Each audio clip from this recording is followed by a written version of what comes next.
Okay. Okay. Well, welcome everybody to the West University Historic Zone Advisory. Oh, sorry, get myself off of. There we go. Welcome everybody to the West University Historic Zone Advisory Board meeting for April 14th, 2026. We'll get started with a roll call. Rick McDonald, present. Chair. Paul Rusk. Here. Cece Chavez. I actually know Cece's not going to make it tonight. She had a car problem. Jen Glock, also not going to make it tonight. Lou Specknagel. Here. Thank you, Lou. Greg Stoner. Here. And I think I just saw Christopher Doman just log in. And Chris, you want to say here? Here. Thank you very much. Okay, so we have a quorum. Okay, starting off with review and approval of the LAR from February 10th and February 25th. Did anybody have a chance? I hope some folks had a chance to take a look at it. And can I get a motion to approve? This is Greg. I'll give you the motion to approve. Are we approving both LARs or just the one? I would like to simplify things and approve both Okay. if we can. So Yeah. my motion is to approve both LARs. I'll Okay. second that. Okay, we have a motion and a second. All in favor? Aye. Aye. Okay, so Chris and Paul. Yep, Chris, you're good. Paul, do you approve? Okay. Yes. Okay. And motion carries.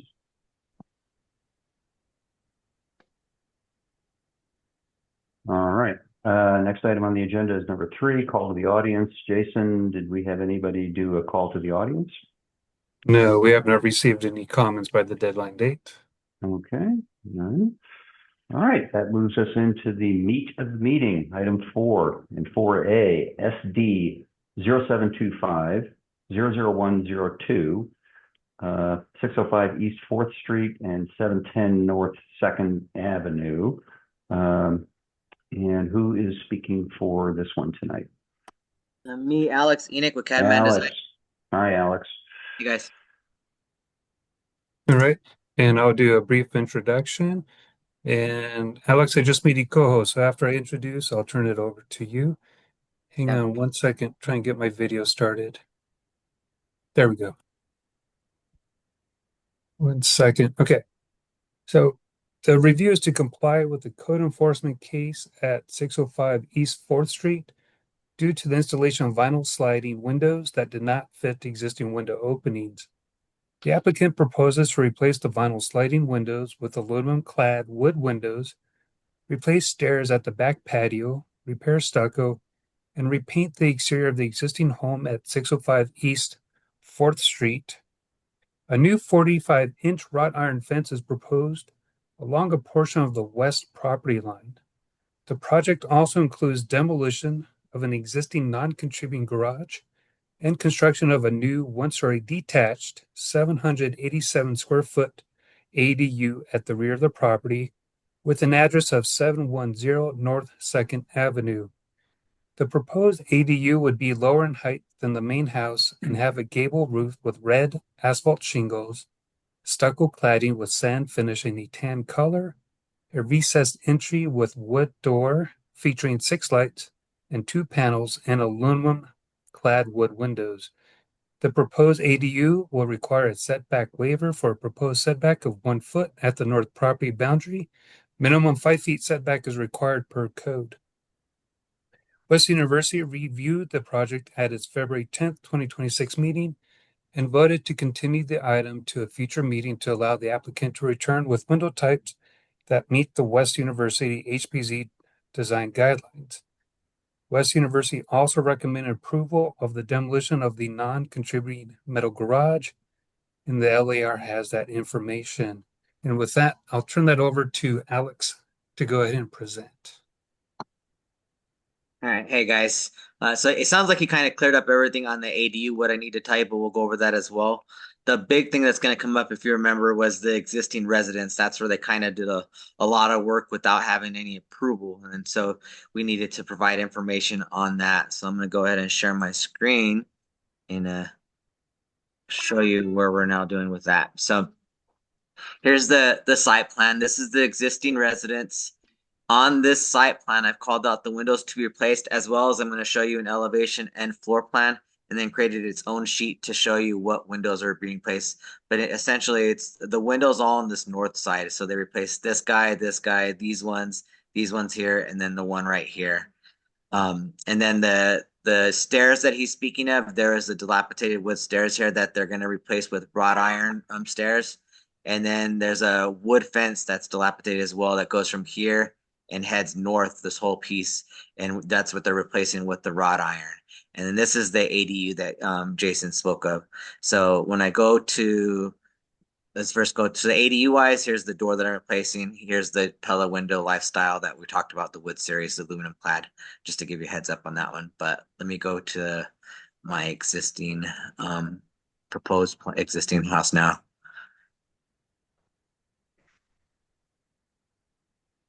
So here's the existing house one.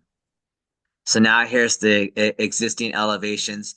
The elevations itself basically stays exactly as it was. The original house had these similar windows. Then the client went, removed them, replaced them with vinyl. But then that's when they got caught and they realized that they couldn't replace them with vinyl. So then we had to take them back out and replace them back with wood clad windows. And so that's what we're doing now. It's the Pella wood with the cladding.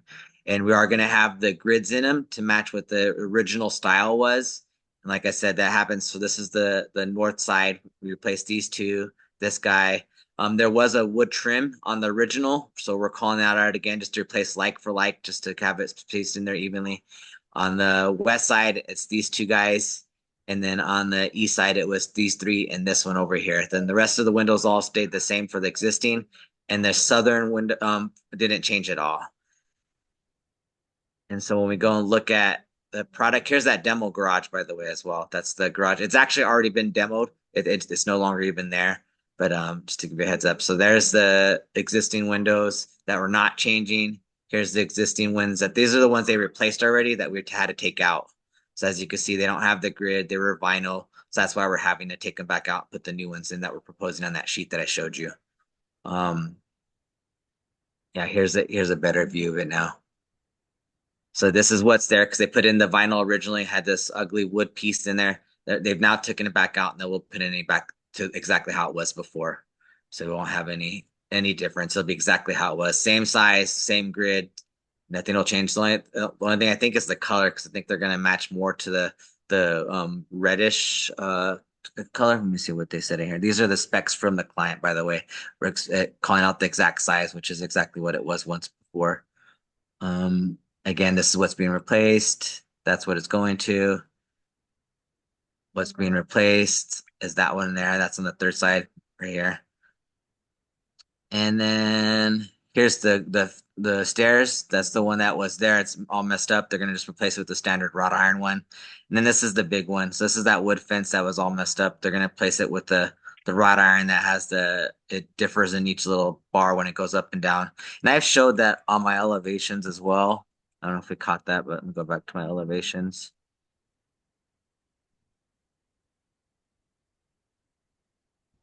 See there, I start showing it on that guy because this is on the north side of the existing home, and this is when it runs towards the street. And then if we look on my proposed elevations for the proposed ADU, we'll show a continuation of it. Again here, so here's that picket, the new fencing there. And then again here, this is the proposed ADU over here. This is the existing. You can see here's that fence that they're proposing. It just runs along the whole perimeter. The big thing, there's an existing low wall concrete that'll stay. And then we're just mounting that railing right on top of that.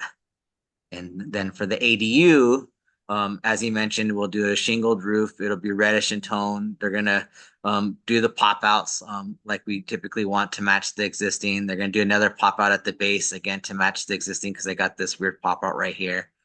And then that'll happen on all sides. I do have the door recessed and as mentioned, and I have the door style with the 6 glass up on top. And it'll be stucco, it'll be a light colored stucco.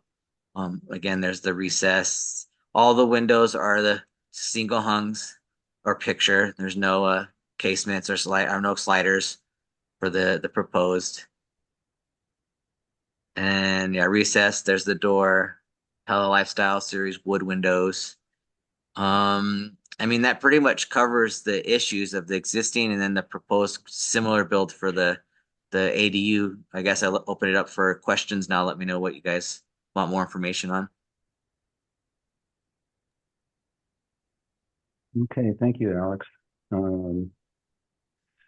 So I just want to do a little bit of housekeeping in terms of team dynamics here. So Greg and Lou were here for the courtesy review. We have a couple of new members of the board, Okay. Paul and Chris, who were not here last time. But given that, and so Paul and Chris, if you have any questions at all, please feel free to ask. You know, for the whole board, and particularly for Greg and Lou, who were here last time, what do you, any questions or concerns? It's like Christopher. I've got a question. Oh, yeah, go ahead, Chris. So can you confirm what our duty is tonight? This looks like a very developed set now. Are we voting on it in this meeting? Yes, we are. Excuse me. So Alex brought this to us. So there's a couple of things. There's on the main historic property, there was a code violation because the windows in particular had been replaced inappropriately in ways that were not consistent with the guidelines.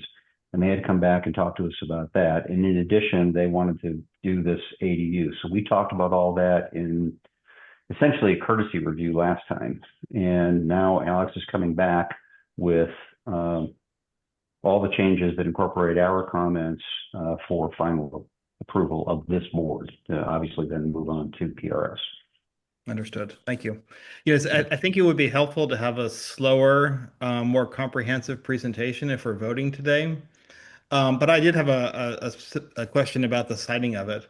Why was the historic setback, I believe, on the east side of the property not upheld?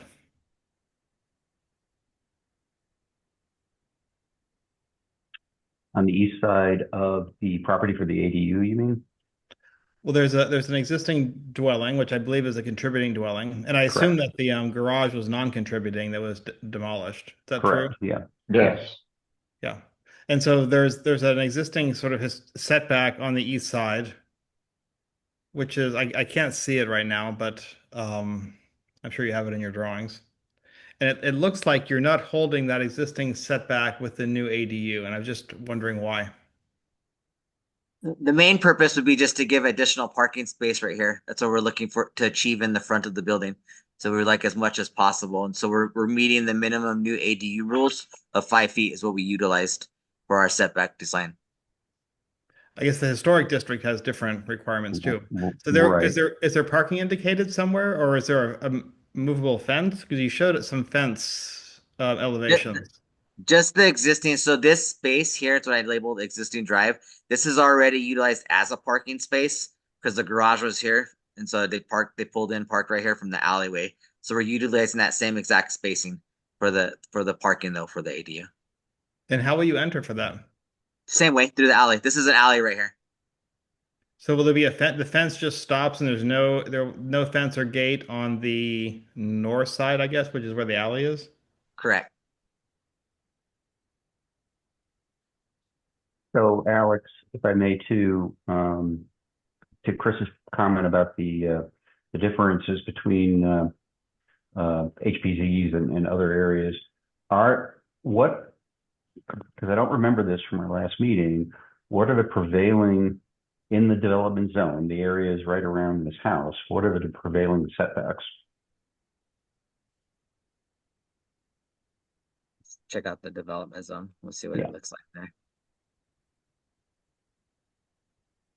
Because when we're granting an exception, that's really kind of what the HPZs do, is look at the development zone. Right. I mean, this is kind of a little hard to see, honestly.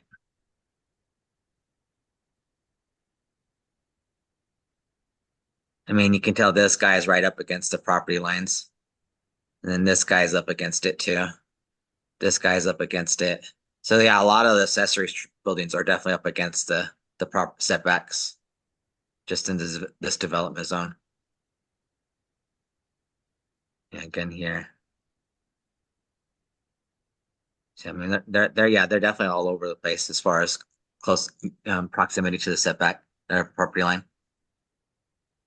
This is a large development zone. Was this defined by the city of Tucson? Yeah, Michael Taku actually made me modify it. I remember at the very beginning at one time. It's because it's a corner lot. And so when they do that, they do it based on where you go street this way, and then you have to come this way to this street. And then you have to go up as well. Because basically I go all four directions. So Michael Taku is the one who defined this zone. Originally, yeah. Because I remember I submitted it, he didn't like it, and then he actually sent me directly what it needed to be. Okay.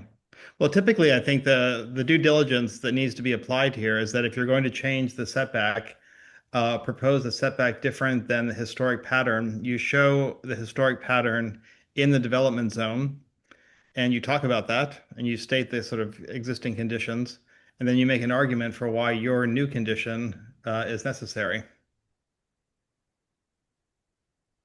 Understood. I mean, if it's an issue, we have no issue moving it over. I mean, automatically, we do see that there's several properties that they're accessories buildings right up against the property line for sure.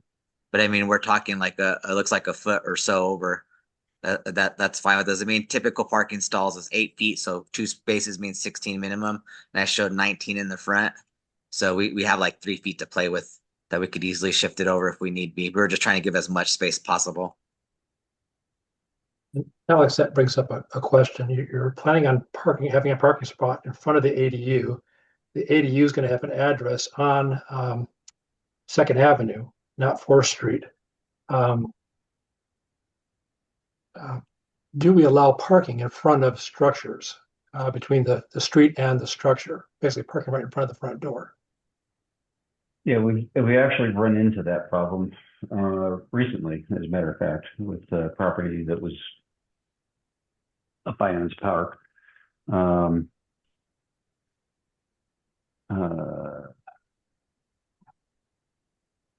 Yeah, because I believe our guidelines prohibit parking directly in front of the entrance, the street address of the property.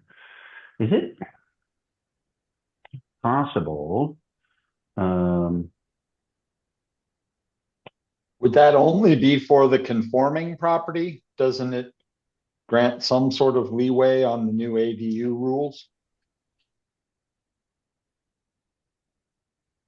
Jason, can I have what's the city's opinion on that? We actually made, if I may, and I know Jason's kind of new to some of the conversations we've had about other structures. We had a property on, I forgot what the street address was, but it's the corner of Speedway and 4th. I believe it's 7th. 7th, thank you, 7th. And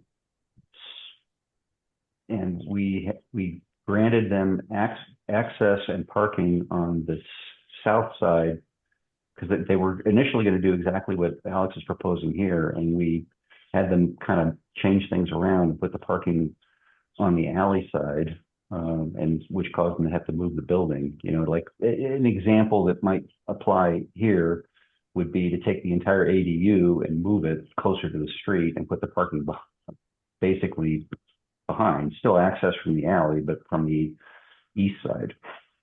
So, Rick and West University board members, Dan Bursick is in attendance. He can speak more on this. Yeah, I can speak a little bit to some of the ADU kind of rules because I know it's a little challenging just because of the fact that the state bill has very specific things that we must adhere to, and then there's other things that we don't necessarily have that are a little more flexible. And I believe there is a provision in there that basically says that any sort of regulations that you can apply to a primary structure, you can apply to an accessory dwelling unit. So I think, that applies, I think, to the setbacks, but it would apply basically for this ADU structure in the back. And that's kind of how we generally look at it. I don't know, Jason, if you have seen other projects to where it's on a corner lot and you have the parking in front of along the street, because I tend to, I mean, my initial thought is that the ADU would be better, yes, move to the left with the parking on the other side, but I'm not entirely sure what we generally do for that. Kind of So what we've been doing in the neighborhood here. yeah, so in West University, they can do that. I have seen, I believe, two examples. There's one in Barrio and Armory Park where they did grant waivers for the setbacks, but it wasn't the exact same scenario. But they did allow it to go for a 1 foot or definitely less than 5 feet. Well, what we're arguing here isn't so much the setbacks. I'm actually thinking we can be a little flexible on the setbacks after a little bit. We still maybe talk about it a little bit more. It's the guidelines are kind of specific, saying you don't park in the front of a property, whether it's contributing or non-contributing. So like Dan said, what I would be used to is taking the ADU itself and moving it west, moving it to the left, and putting that parking in the back of it. And because especially since it's all alley access regardless, right? It doesn't change how you access it. It's just that it's going to be flipped mirror of what you have right now.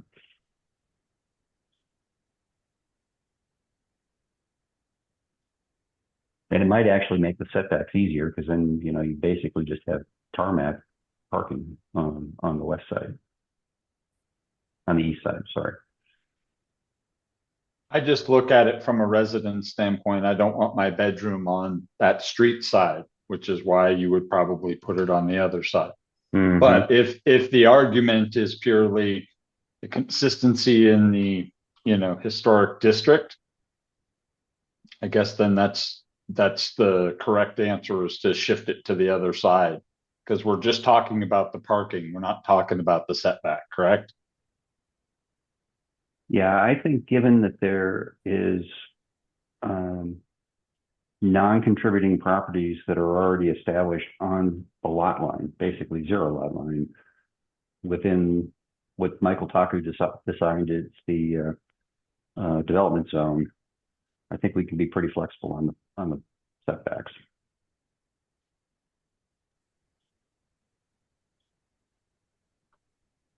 But we don't really have any instantiation that I'm aware of within WUZAB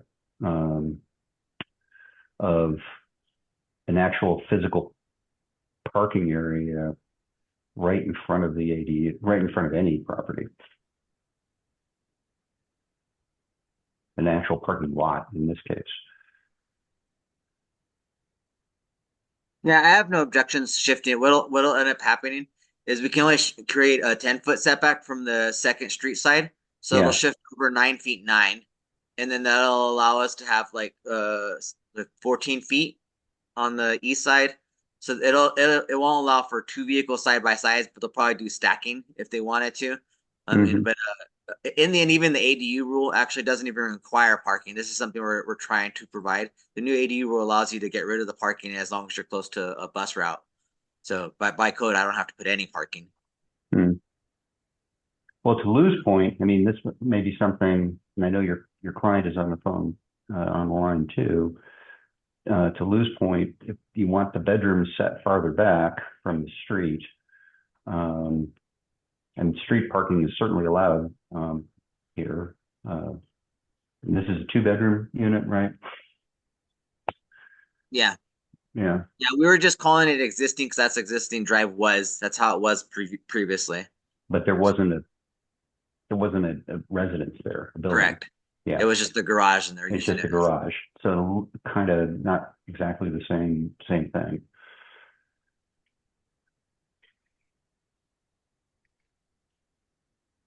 I don't know, any other comments from the board on putting up parking, an actual, like, this is, because you're talking about an actual parking lot, like a slab.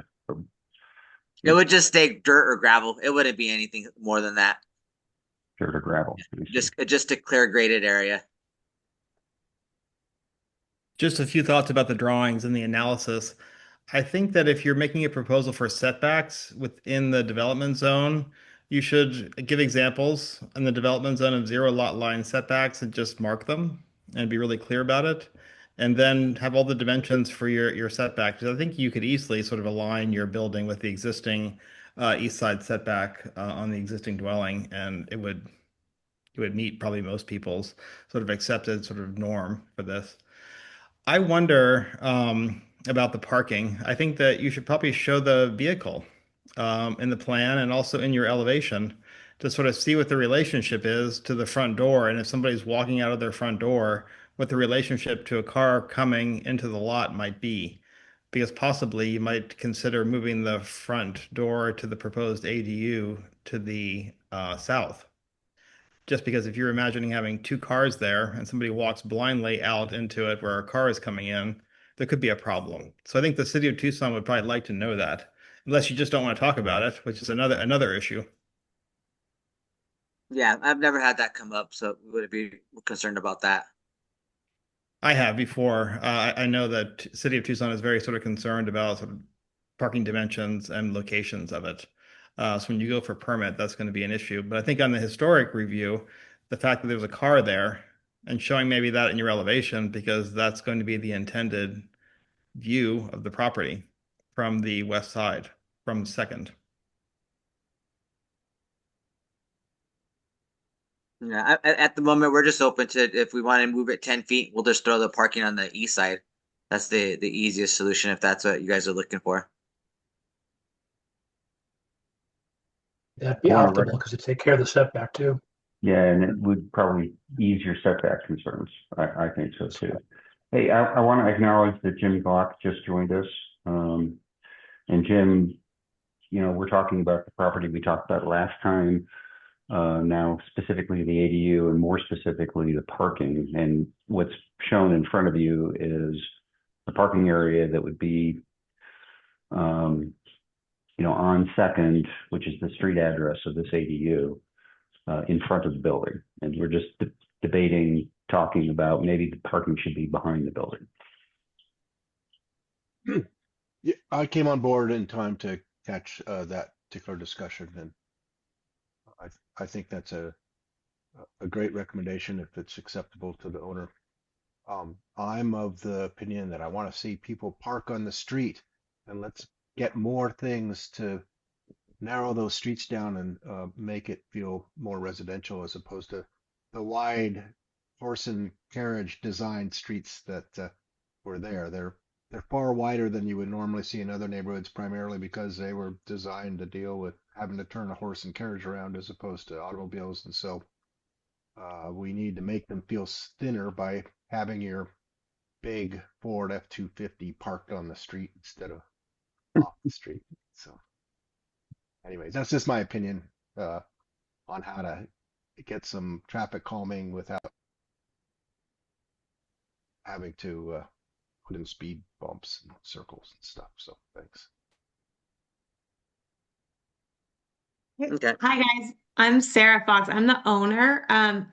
We would be open to moving the property like you guys are suggesting, and this picture would be to the left, and possibly allowing for parking still behind, given that it's an alleyway. And I'm also open to the street parking. There is there's parking limits per property on the street parking, but yeah, we're open to that. If that would be, in your opinion, the best way to do it. Yeah, I think it would be. And thank you, Sarah, for bringing up the limits. So, Jim, you may know this also. If we add an ADU, do they get a couple more parking permits? The parking Get permits, to purchase more parking permits. Well, but there's a billet. There's a billet limit to how many you can have per parcel or per address. I know I'm limited. We're all limited. So to Sarah's point, if we put an ADU there and maybe have 2 more parking spots needed on the street, can she get 2 more? Can her tenants get 2 more parking permits? I would think so. Last time I checked, Park Tucson looks at parking availability on a block face basis, not a parcel by parcel basis. I've got only 66 feet of frontage and I have 4 parking permits. So, Okay, I'm not sure what because they look at. because I've they're got looking a at bunch the of, entire block face from 6th Avenue to 5th Avenue. And so they don't necessarily make it property specific.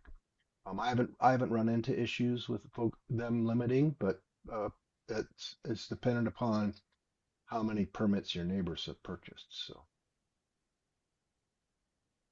Yeah, my understanding, I've talked to them about parking, is that it's just per parcel and it's, been made decades ago and it doesn't really change, but we're still totally happy to yeah.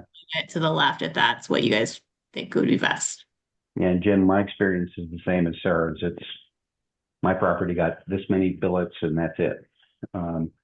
So I wonder and maybe Dan, this is something for you to think about too, as we add ADUs to the inventory, can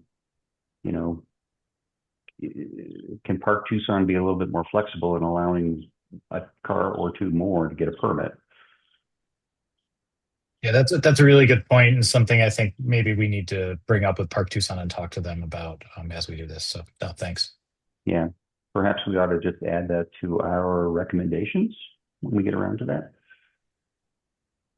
just to keep it on the record. So I personally would prefer not to have an established precedent of having cars parked directly in front of parking areas directly in front of the street address home. And I think we don't really want to do that. So I'd like to see that change. And then as far as the comments that came from Chris on the setbacks, it appears from what Alex showed us that you do have precedent of non-contributing properties being 0 lot line in the development zone that Michael Taku defined. And I think what Chris is saying is that you probably need to call that out more specifically, given that you are asking for an exception to our prevailing setbacks. But I think it's one, and in particular, some of these things are going to make it easier as you go forward to the next phase, which is the PRS review after us. So just kind of clean up the drawings a little bit in that respect. Yep, got it. I've got one more question, if that's okay. Yeah, go ahead, Kirsten. I was wondering, could we talk a bit about the design of the exterior of the proposed ADU, the fenestration, the scale, Yep. the roof eave, the roof material, for Yes. example? Absolutely. So here's the best. This is actually the street elevation that we're looking at here. And this is the existing home. The height of the existing home, top of ridge is 14, top of ours is 12.9. So we're keeping it a little bit smaller. We are still doing the gabled in pitch roof. As mentioned, it'll be shingled style. It's going to be a reddish in color. It'll be a stucco finish. And then we're going to have the stucco pop outs on this, which the existing windows, I don't show it on this image, I realize, but the existing windows do have them. I can show you the image of those later.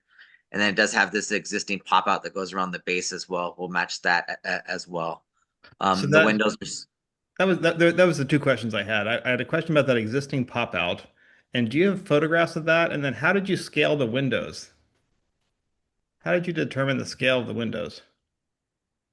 we kept it similar in size. The original size were a little bit wonky in size. I think I do 3x4s. And the originals are 34x4. So here you can see right there. This is the existing. So where's that base detail you're talking about? This guy right here. I can barely see it. What is that? Is It's brick? just some stucco base that they added on. No. Is it existing to the dwelling, or is that added Yeah. later? Yeah, It's pretty common in our neighborhood, Chris. I mean, I have that on my house as well. I just can't see it, and I don't know the scale of it. So it looks like it's brick that was pushed out a bit. I can barely see it. Is there a dimension to So it this is or? the finished floor line right here. This is the finished floor. So this is just how they mask the lining of where the existing brick blocks at that they stuck it over, and then the Yeah, pop were out they lining. originally brick or were they originally stucco? This is brick. 'Cause this is all like a above grade because the finished floor is at this line. You step up and then you step up again to get to the finished floor. Gotcha. But for us to match it, yeah, we just put a pop out there to match it because we don't want to have a built up building. We're still keeping it on grade over here. So I guess one of the questions I have, there's this idea the Department of the Interior has ideas for existing properties and new work adjacent to it, and that you don't try to make it look like the old building necessarily. You don't try to copy I the actually existing was building. gonna bring that up too, Alex. So, um, I almost wonder if we want to not have that feature. Lose it. Okay.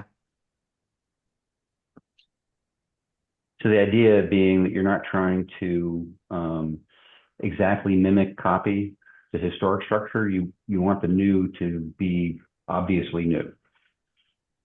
Understood. So probably at least keep the window sills because we need that recessed look, but you probably just lose this base one. I think you need to keep the windows recessed, but I Yeah. would lose the lower feature, the foam pop out that you've got there.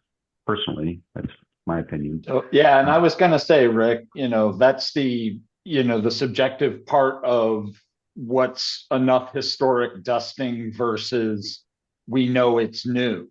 Mhm. And, if we're saying that piece on the bottom likely was not actually there when the building was built, we've already had those discussions that we take it as it is when we get it and say that that's the position, but we're building a new piece on here. Does he need to keep proportional windows?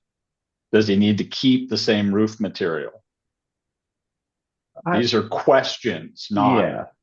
I think the foam pop out doesn't need to be replicated for sure, in my opinion. I think you don't want to, and we don't have to, you don't have to change too many nuanced features of the home in order to make it obviously differentiated from the historic. I I am looking at your drawing here that you've got, and I presume you said they were single hung. The windows that we're looking at on the ADU, also they don't have the same light pattern. Is that true? Yeah, I didn't show the light patterns on these. I left them just a single hung. Mm-hmm. Yeah, so there's a couple of things that make it look different than the historic building. And that's a couple things is probably fine. So if that's true that you don't include that foam pop out where it was a brick pop out, what do you do? How do you bring the stucco down to the ground and meet the sort of foundation? Because there's gonna be a slab on grade foundation of some kind probably, and then stucco is going to come down. How do you deal with that transition? You just leave the stucco right at the typical installation of the weep screed. So 1 inch above the 1 inch below the finished floor. So you'd be a 4 inch slab that you see, then you see the weep screed and stucco up. The weed screen, yeah. Yeah.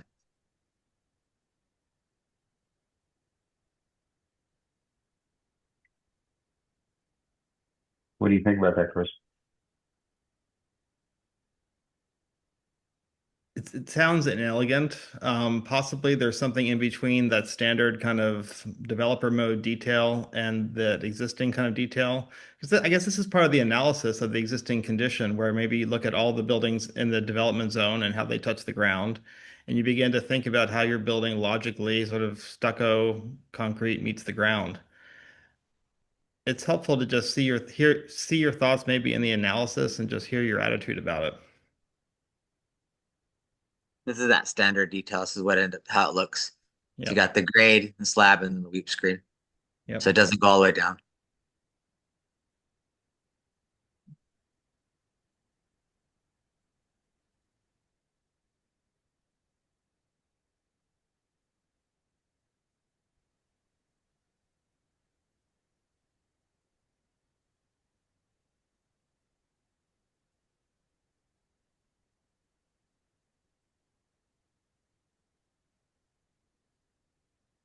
Any other questions?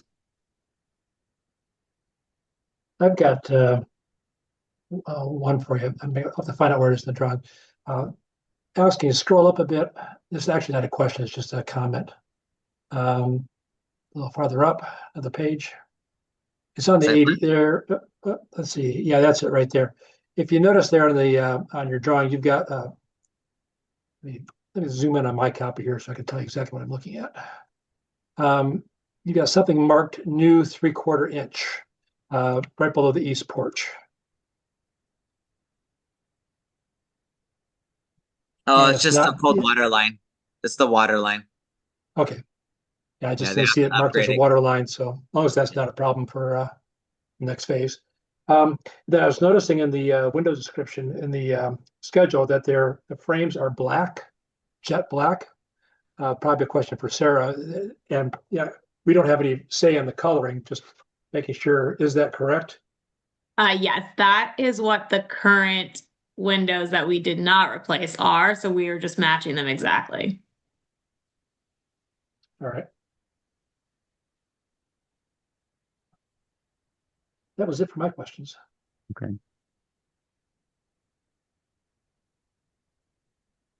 And Sarah, Greg kind of alluded to it. We don't really get too hung up on color per se, whatever kind of works with your palette. I have jet black windows on my house, and the ones that face west get the heck beat out of them by the sun. So just And yes, we do definitely have to always think of that. yeah. Well, that is part of it. So okay. I want to come back to what Chris was raising regarding how the stucco comes down to the ground. And I know, Alex, you showed this is what I'm planning on doing. Chris, do you feel as though more analysis is required, or for this particular, given this is an ADU, a new build? Yeah, where do you think you are? I think for the setback to the north and also the setback to the east, an analysis within the development zone is good due diligence to have on the documents, just Right. to make sure that it's very clear and this is where it falls in. And I know that there are probably these kind of setbacks. You should just show them and be really clear about it. So when something gets down the line, you don't get held up in any way. I think it's just a really wise, good practice thing to do. I guess the other analysis thing that I would typically sort of see in these kind of packages is existing sort of fenestration, scale, location, and how you're looking at that, and then how you're proposing something. It's just a really simple kind of equation, and I think it just saves you time down the road by showing it. It's just a really wise, good practice thing to do. And the same thing with the base. I would not just look at the existing house, but maybe there's ways that stucco meets the ground in the development zone. And because you're proposing something, I would just go through and look at it, just take a few photographs and make a proposal. Say, this is what's existing. We can't match the house itself, but there's these practices in the neighborhood that would probably be a bit closer to something reasonable in the historic district than just the sort of developer detail that you showed. I think it's just good practice, and it saves you time down the road too. It's just a really logical way to sort of enter into this process.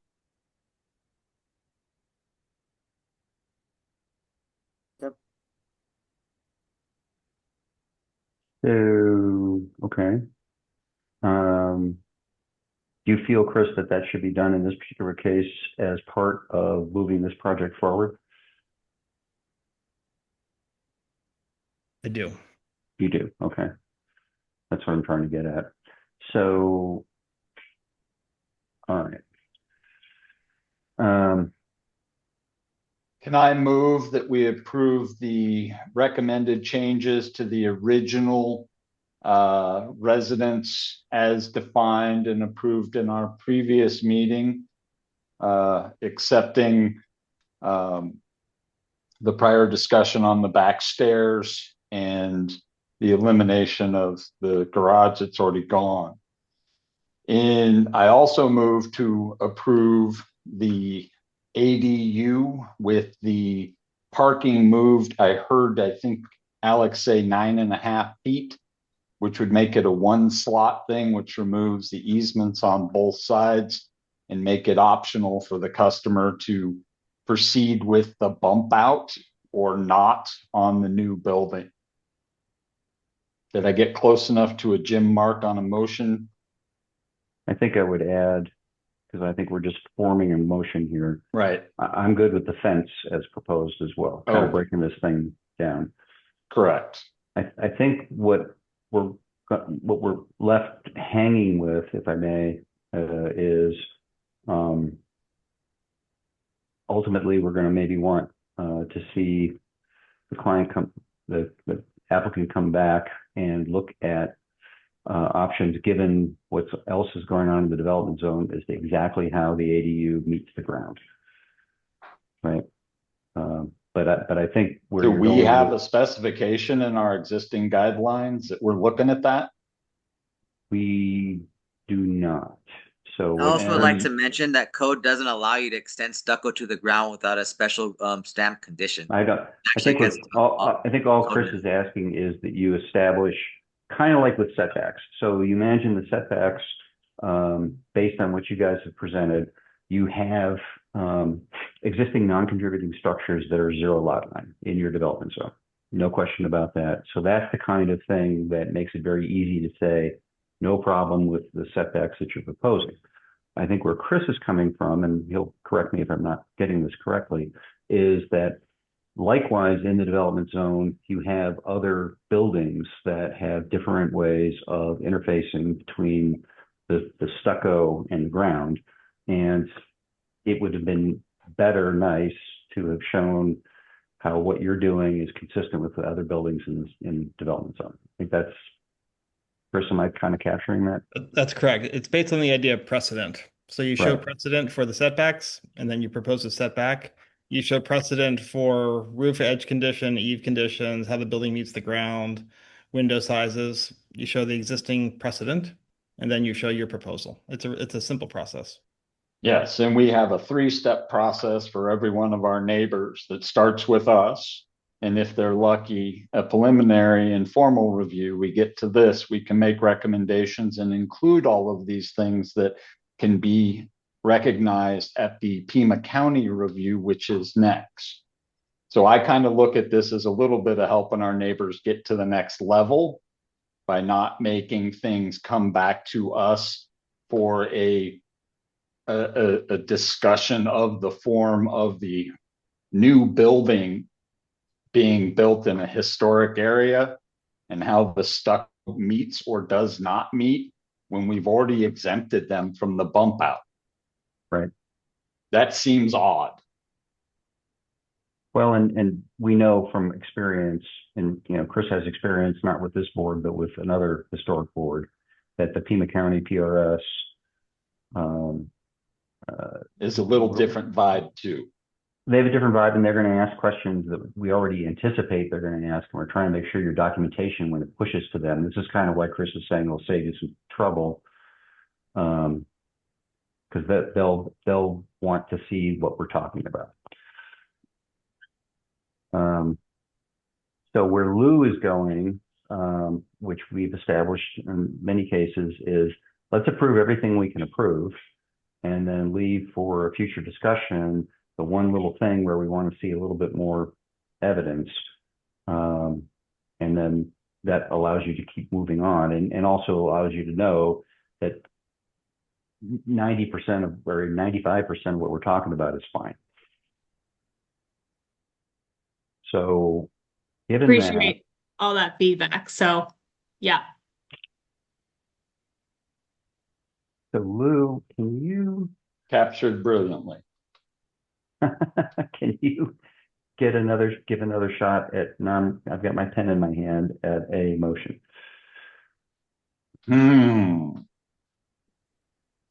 I would like to approve the property as discussed with the remediations for the windows and doors on the main property.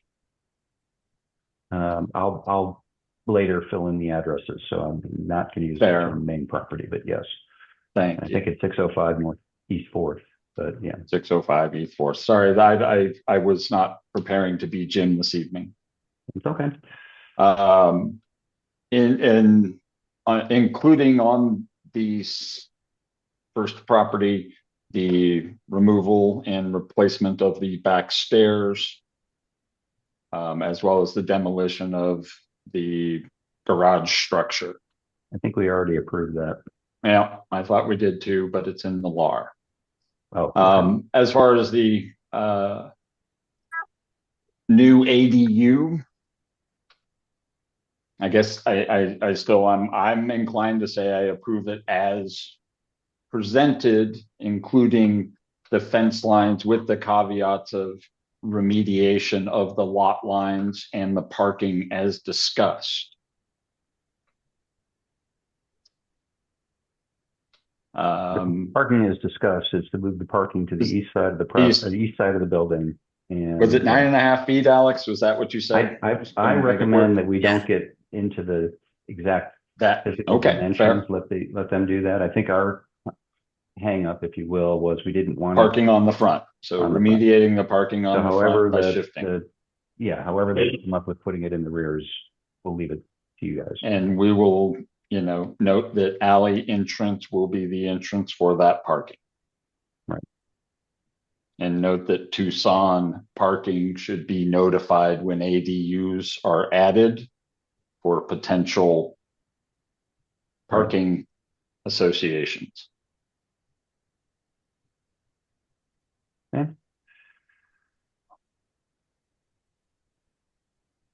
Okay.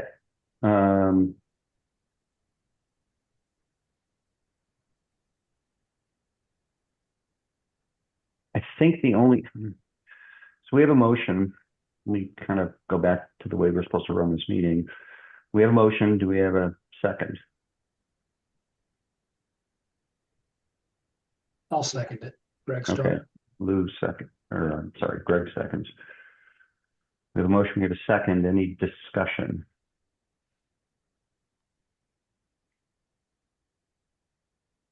I am fine with including the language in regards to things that would be helpful at the next level, including grades. I don't know about the car unless they're going to put the parking on that side as a visual for the They're not going to. They're going to put the parking in the back. Correct. I don't think we care about the car. And I don't know how to define how the fenestration should be represented, as I'm not an architect. I don't know the golden ratio. But if there is one and we can publish that, then we can use that as our precedent. Again, it's not about the golden ratio, it's about precedent. So that's what I mean. The golden ratio is part of the precedent. I think that makes complete sense. So is the proposal to move the ADU to the west to provide parking on the east side? Yes. Correct. I think that's also part of the sort of analysis of setbacks, building setbacks. I think that my comment stands about the analysis of setbacks and also the design of exterior elements in the ADU. So on the setbacks question, I think we're gonna do two motions, I believe. I'm gonna suggest two motions. What Lou is doing right now is just saying these are the things that we agree with. I think, Chris, what you're asking for with respect to the setbacks needs to be part of the second thing, is we need to see the package updated with the prevailing setbacks. Okay. And the package updated with prevailing, whatever, I'm sorry, I don't know what the term is, and how the building interfaces with the ground. Okay. And then we'll be fine. Assuming, yeah. And what we're trying to establish is that there's not necessarily in historic zones a hard and fast rule. That's why we have development zones. It's what's in the, stone throw of that building, so that we can say that that's consistent with that precedent, the precedent of what's in the development zone. Does that make sense, Alex? Yeah, I mean, I get it. I guess my biggest thing is just, I showed you guys the development zone, so we clearly see there's ones in there. So you guys know you're going to probably approve that without any issues. I don't I don't see any issue with respect to the setbacks. I think all Chris is asking is that it's not overtly called out in a way that you're not going to run into the same speed bump in the next meeting. Okay. So I'm not worried about that being a no, you can't do it thing, personally. I am also not worried that what you're proposing is going to be a problem with respect to how the stucco ends, and then there's the gap and the dirt. What Chris is saying is just show that that is the way it's done in the development zone for buildings like this. Right, I get that. No, I get it. And I that, just not. Does that require me to come back again to you guys though, or what are we? well, 'Cause let I me do this in the interest of kind of moving things along. So now that I think I've clarified the answer to Chris's question, Lou has made a proposal. Greg has seconded. If we approve this, then that allows everything except what I just talked about to go forward. So I have a motion and I have a second. And I have a roll call vote. All in favor, aye. Aye, Tris, Lou. Jim Jim? Glock, Jim Glock, aye. Yeah, and I didn't see, let's see, who am I missing? Paul? Paul, can you come off mute? And Greg? Aye. With the setback that we discussed and also the design where the building meets the ground. Yes, please. Correct. Yep, right. Aye. Okay, so that's approved. And now my second thing is with respect to what Chris is asking for, which is to delineate more clearly the prevailing setbacks in the development zone, delineate more clearly the way on the ADU, the stucco meets the ground. In the interest of y'all's time, I am okay with us saying, I need to see it as the chair, and as long as I'm okay with it, we can let it move forward to PRS, as opposed to waiting another month for them to have to come back to another meeting. So essentially, it's kind of a variation of a minor review. Now, I'll provide it to you guys, it's fine, but I'm trying not to have this be in a cycle where they have to wait 4 weeks before they can go to the next phase. So just to confirm, I understand the setback proposal. So there are two setbacks on the west side of the existing building. One is the prevailing building setback, and then there's a gable setback. From what I understand, the setback of the west base of the ADU will match the prevailing large setback of the existing building. Is that true? Yeah, it looks like we're probably 6 inches off because the west face of the existing is 10.6, and I can go up to 10 feet, but I can match it exactly at 10.6 and call it a day. I think that's a wise decision. Okay. Okay. Okay. So what I'm proposing, Alex, is that you just update the drawings, show explicitly where you are with respect to the setbacks that are prevailing in the development zone and the interface of the stucco to the ground in the development zone, and bring that back, send it to Jason, and then Jason, what I'm saying is let me review it and just make sure it's consistent with what we expect it to be. Right. So it sounds like it's going to be a minor review. A minor review, yes, correct. That's very much appreciated. Thank you. All right, are we good? All right. Thank you, Alex. Thank Wait, you, Alex. guys. Thank you, Alex. And thank you guys, by the way, Alex and Sarah, thank you for doing such a good job on making the changes to the historic property. I really appreciate that. Thank you, guys. Thanks so much for your time. Yep, you betcha. Have a good night. You too. Okay. Rick, if I could interject real quick. So you captured this motion. Are you going to send this to me by email? So I've got the Yes. wording correct? Yeah, I'm going to send you an email. Yes, sir. Okay. One last thing before you move on, I would like to say, Henry Werchon, if you would please state in the chat which item you're here for. And there's a person who is listed as their iPhone Please state your first and last name in the chat and the item you're here for. Thank you. And you can send it to Jason in the chat, both of you. It's just he needs to capture that for the LARF. Okay, I'm ready to move on when you are, Rick. All right, item 4B, SD 0925-00140, 711 East 6th Avenue. Go ahead, Jason. 711 East 6th Street. Street, right? Or 6th Street. Sorry. Okay. So this is a proposed construction of a detached sleeping quarters, 542 square feet, situated in the middle of the property. It will be clad in a stucco white cement plaster to match existing structures on the property. Have a shed roof with a 1/12 roof pitch using a base/play and cap sheets in a white color. Will have a 6-foot side east setback. Entrance door to be a solid rustic door with inset paneling. Windows to be wood, double hung, 1/1 light pattern. This is a contributing structure at the front of the property built circa 1905. There is a second contributing structure located behind the main house, and there is a third structure at the rear of the property with a non-contributing status. George Zazueta is the architect on this and will be presenting on that. And George, give me one moment to make you co-host. Where are you? Sorry, I just skipped over you, George. 1 second. Oh, Okay, I just made you co-host. You can share screen when you're ready. thank you. Good evening, everyone.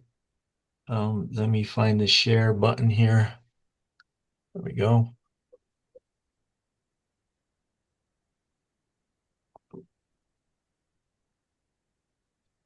Okay, so thank you for giving me the opportunity to discuss our project. Our property is composed of 3 existing buildings, with the contributing building to the south of the property facing 6th Street. We also have a casita on the west side and a 2-story structure in the rear by the alley next to the parking spaces there.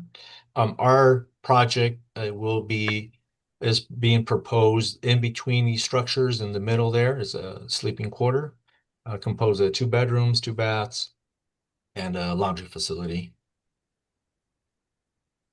This is the site plan to give you a little bit of scale of how big the casita is. The prevailing front setbacks for this area is about, I think it's about 11 feet here. Our proposed front setback is 83 feet approximately. The prevailing interior setbacks are 6 feet, and our proposed setback is 6 feet as well. We are maintaining distance to the west about 28.5 feet. Our distance to the west structure is about 11.86 feet. Our distance to the south structure, the contributing structure, is about 11.3 feet as well. Here is a picture of the contributing structure facing 6th Street.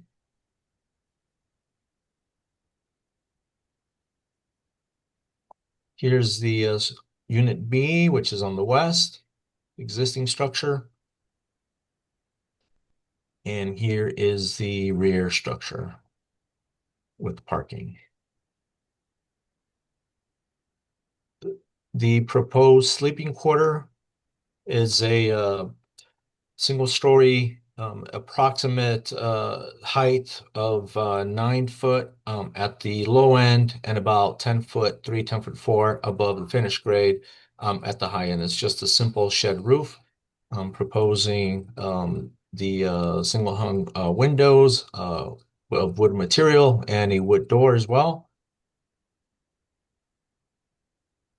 Here is the map for the development zone. The contributing property, it is surrounded by numerous contributing properties.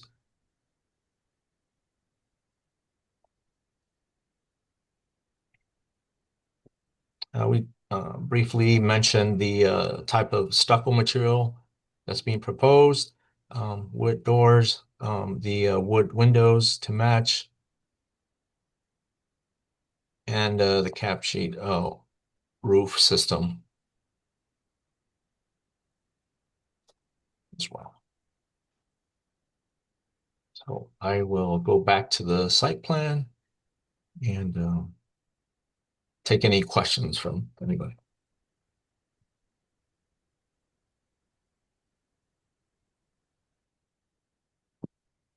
Okay. So Unit B is contributing, is that correct? Unit B is not the contributing structure. Unit A is. Oh, I thought there were two contributing structures, just the one. Yeah. No, I do believe when I looked on Map Tucson, Unit C is the non-contributor. A and B are contributors. While you're discussing this, I'll verify. Okay. Okay. I stand corrected. Could you go back, if you don't mind, real quick for me, and then I'll open it up to questions and show us units B and C again? Yes. This is Unit B. Hmm. It's a brick material with wood roof and wood awning. And then this is, And I'm sorry, the roof is, you can't really see it. Is it a pitch roof or what is oh it? yes, it's a pitched roof with a awning at the front door, I should say. I see. Okay. Mhm. All right, go ahead and then show us unit C. Unit C is a two-story structure. This is the non-contributing structure, and it's a single slope roof. Wood roof, looks like it's a stucco construction on either frame or CMU walls. And then West University board members, I just confirmed units A and B are listed as contributors. Unit C is non-contributing. Okay. A little mishmash of stuff there. Yes, it's very typical of the of this neighborhood. There's a mix and match of various, especially the accessory structures, I should say. The main structures are No, yeah, that's what I consistent, meant. but accessory structures, there is a mixed match. Hi, Chris Doman. I've got a question about structure B. It looks like it's L-shaped in plan, and there's a gable roof over the southern element of it, and then there's a leg that sticks out. What is the construction of that back half? So it looks like there's two different types of construction at work. If you look at the elevation or the aerial view. Yeah, that looks like it's a shed roof. And is that enclosed or is that a patio or a porch? No, that's an enclosed structure. Is it enclosed? And what do you think it's made of? My belief is that it's a stucco on either CMU or wood frame walls. And how far away is the new proposed sleeping quarters from that corner of that existing building? Let's see if my section calls that out. Oh, I got my AutoCAD file here just in case. So, Yeah, that now that Chris brings it up, that the corner to corner looks pretty tight. yes, it's about 4 feet 9 inches.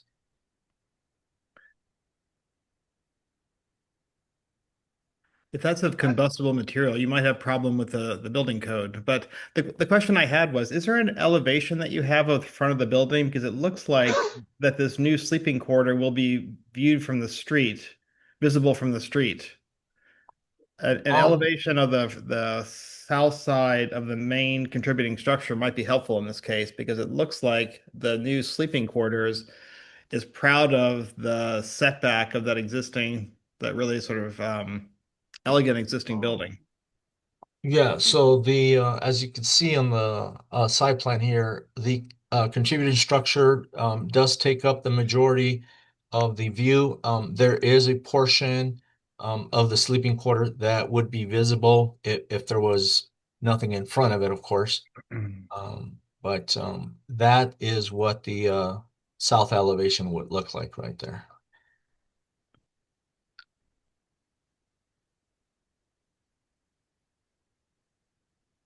And this property, as it exists today, doesn't have any privacy fence in the back area? Privacy fence in the back area. There is, I believe, a small gate walkway here, and then there is also you can't see it in my drawing, but there is a wall that kind of creates a patio for unit number C, right in front of this sleeping quarter. This is a better view here. But to Chris's question, is there anything that obstructs the view of that from the street? Oh, from the street? From the contributing property. There's vegetation, there is trees, and I think there is a fence on the rear here for security. Just for this review, I think it would be helpful to have that elevation of the main elevation of the property, showing that Unit B proud of the west edge of the existing structure, and then the new sleeping quarters proud of the east edge of Unit A. I think that would be a really helpful drawing to have.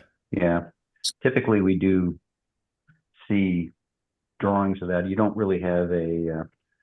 I mean, I know you're showing us photographs, but we often ask for architectural elevation views that allow us to see that, you know, because I know from the street, the house sits up a little bit. If you just stand out in the street and take a picture, you're not really going to see much with the vegetation and such, but, or the fact that it's above the street level. But we do like to see how this thing relates to how this building will relate to the actual south elevation, if that makes sense. And since you're just showing us a drawing of the sleeping quarters itself, the elevations of the sleeping quarters itself, not the elevation of the sleeping quarters as they sit on the entire property, it's hard to know how this affects the relationship it has with the main contributing structure. Okay. So if you may have that drawing, Yeah. perhaps. Yeah. So if there was a wall in front of this south elevation depicting the height of this wall that's being shown in front of it, that would help you see the extent of the exposed surface facade. Okay. Well, and really more, do you have, I know you've got the architectural elevation view of the building that you're proposed building, but perhaps you're saying you don't really have one where the main contributing structure is included in that. So you'd see it as if you were standing there at eye level, looking straight from the street, but in an architectural drawing point of view, so you could actually see how it sits relative to the main building. You haven't drawn that main building in your model. Context. And it also kind of looks like it looks like there's a fence now. If you could zoom in a little bit. I don't know if folks can see what I just drew in pink. Yeah, I see it, Jim. So Good on you. that is my best estimation of where the new sleeping quarters will lie. So this wall that is there today is actually going to be go away. demolished. Yeah. Um, Is that true, George? but I mean, it looks like there's a wall and you're going to have to take it out. Yes, that is true. Yes, it is. Because I'm showing 11.37 feet from the contributing structure. So yes, that is correct.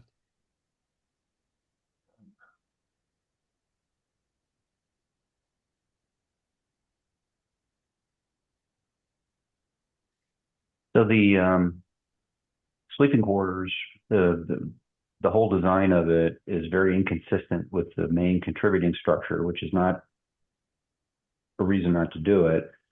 But since you're going to demo an existing wall, I wonder if it would make sense to somewhere on the east side of the main contributing building have a wall that obstructs the view of that new structure.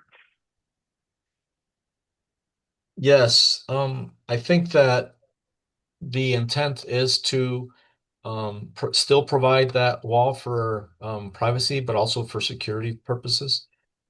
Yeah, well, and that brings up another point. If you're going to do a wall as part of a project, it should really be in the design package.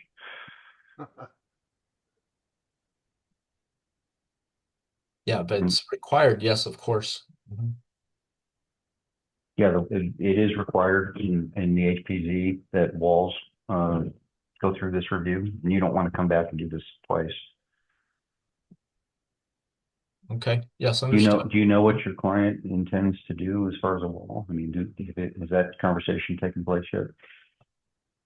As far as the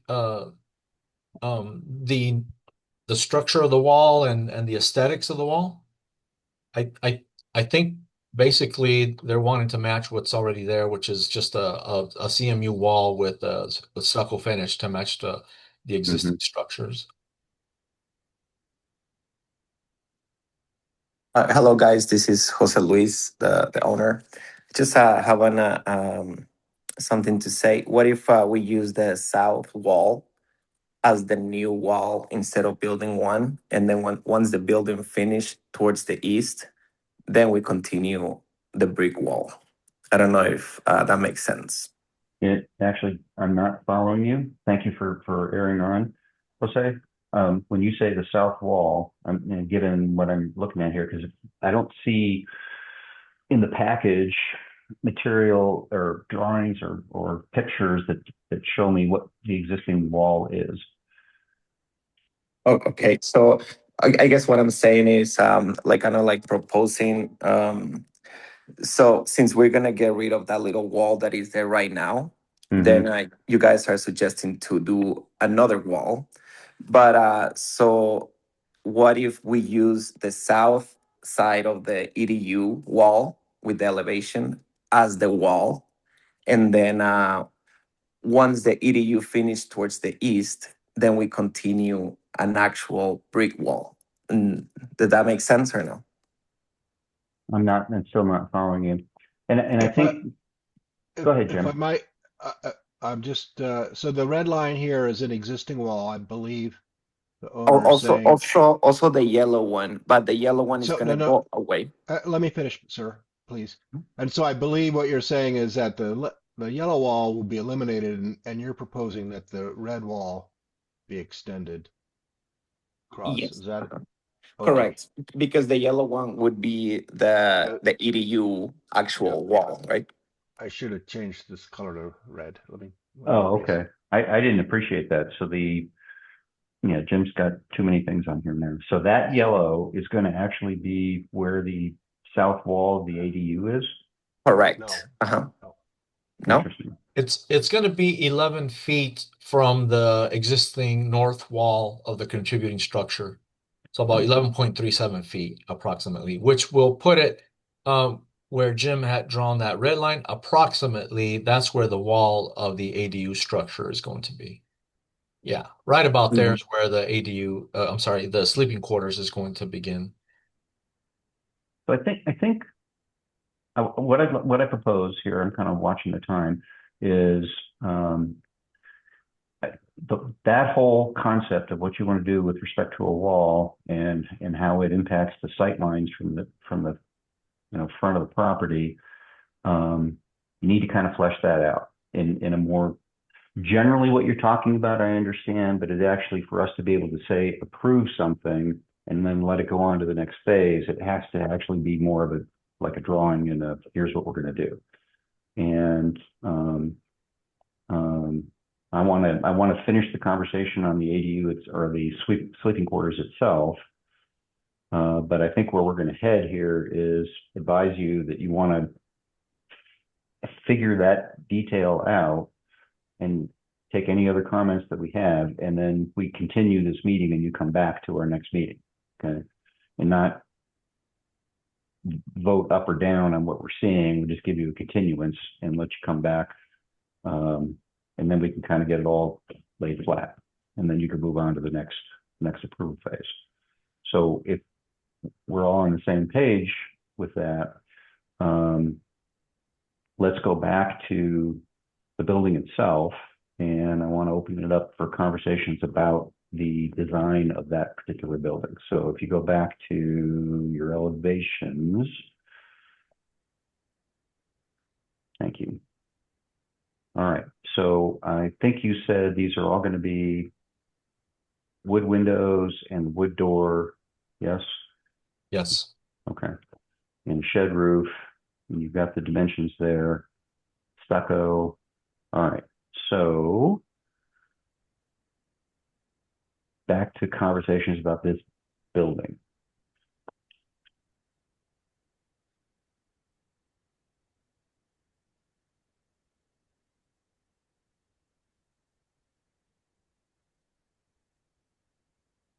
Everyone on the board is So flummoxed. other than its south elevation, it's really not going to be visible from the street. And even the south elevation, the lower 6 feet of it will be obscured by a wall, correct? I believe the answer is going to be yes. It's going to be screened by a wall that's going to be in front of it. Yes. Right. Okay.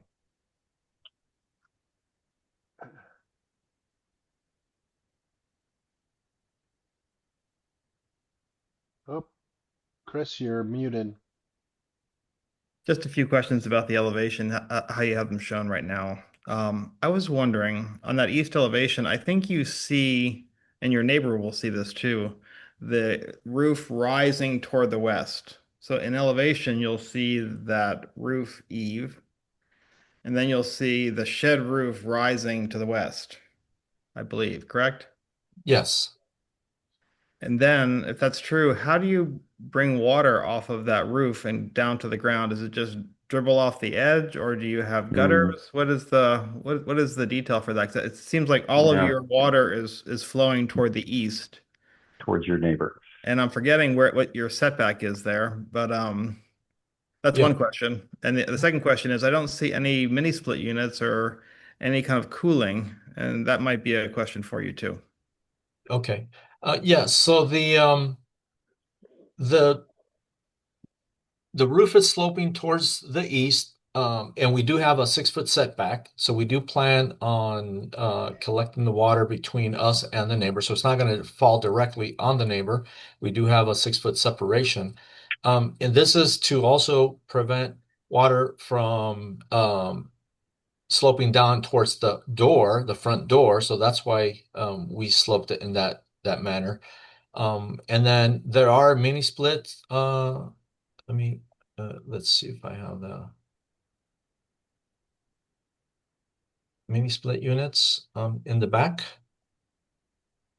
But you're not showing oh, there it is. The condensers are on the ground. Yeah, everything's on the ground. on the east side? On the east side, yes. Is there a north arrow pointing to the left?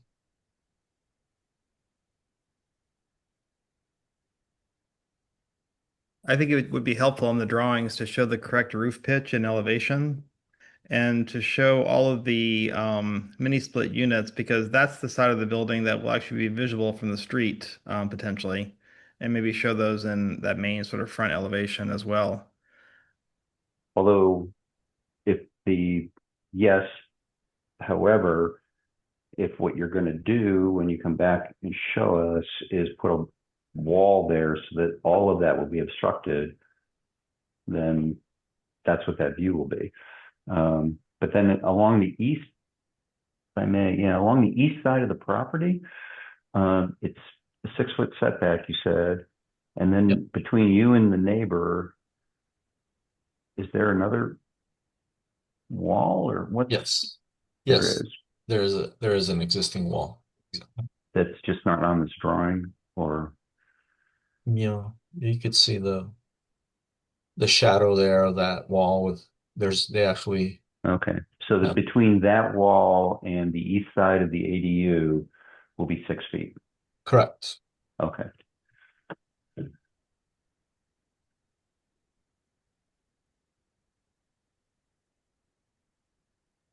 Okay.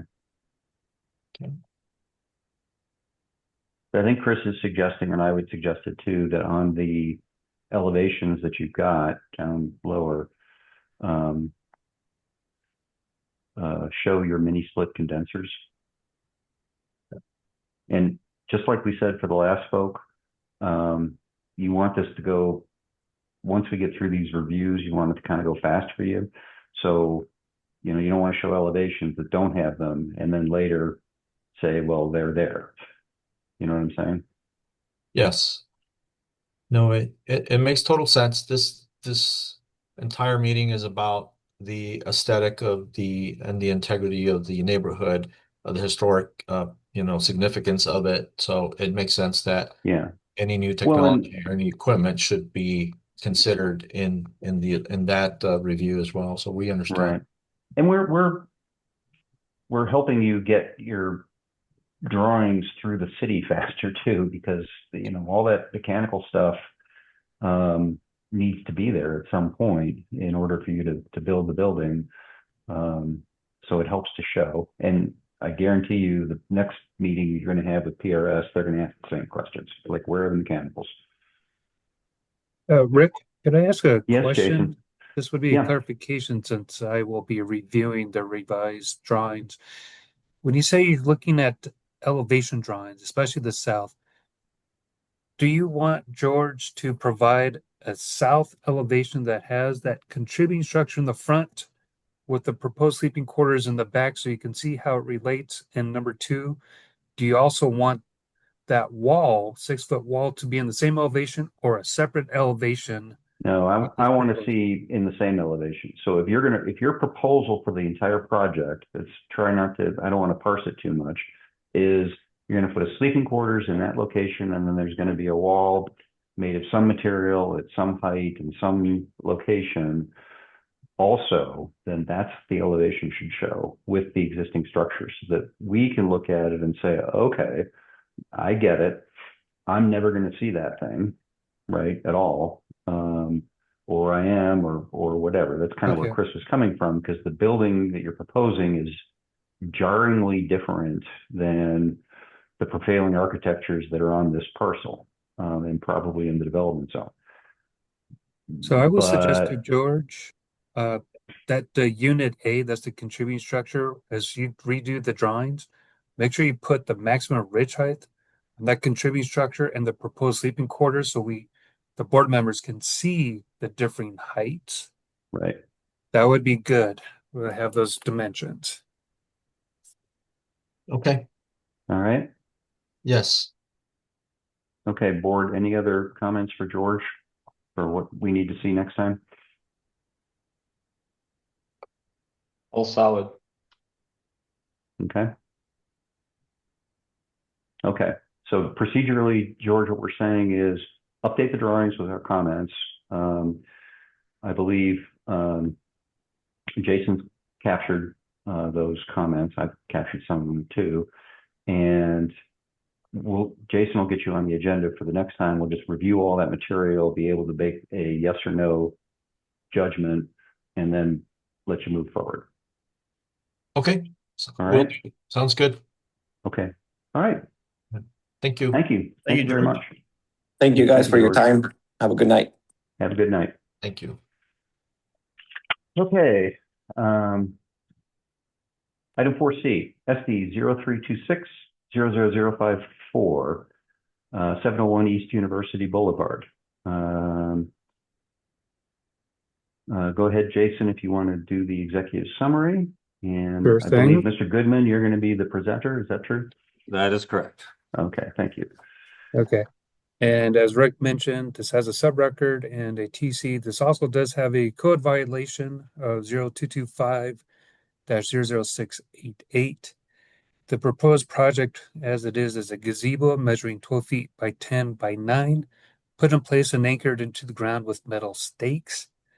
There is a fire pit with CMU bench seating with pavers constructed. Work was done without prior approval. Pavers have yet to be put in place beneath the gazebo, and the CMU bench seating is unfinished, and there is unfinished stucco and color. A proposed wrought iron fence has not been built. There is an alteration at the rear of the building that was done, 2 new doors installed, and plexiglass removed and cladded over. There was in March 2025, code enforcement documented the rear alteration. Code enforcement went out in September 2025 as a follow-up visit and discovered additional work was done at the front of the building. In my research and looking more into this, I found that 2 separate permits were applied for the rear alteration in May and August 2025, and then requested to be withdrawn by the applicant. This is a 2-story contributing structure built circa 1916. And with that, let me turn over Vance, and Vance, give me 1 second so I can make you co-host. Okay.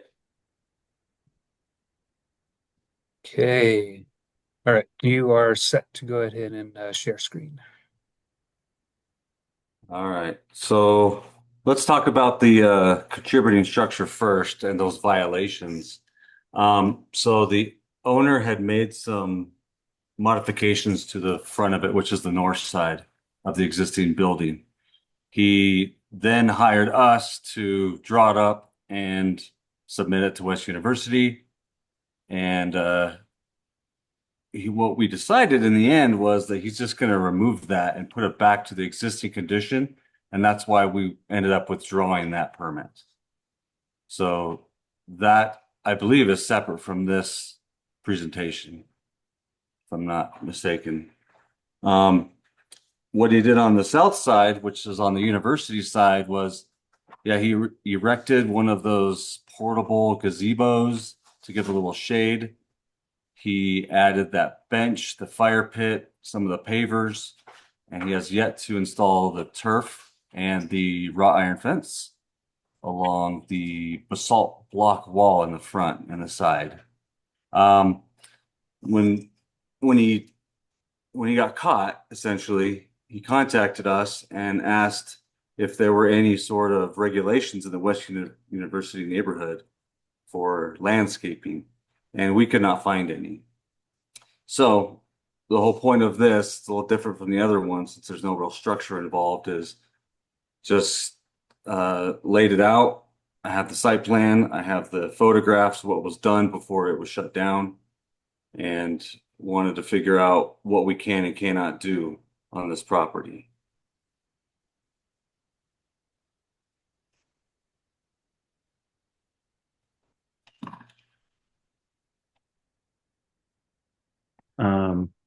Okay. So let's see. What we typically do in situations like this is look at the property and discuss it in terms of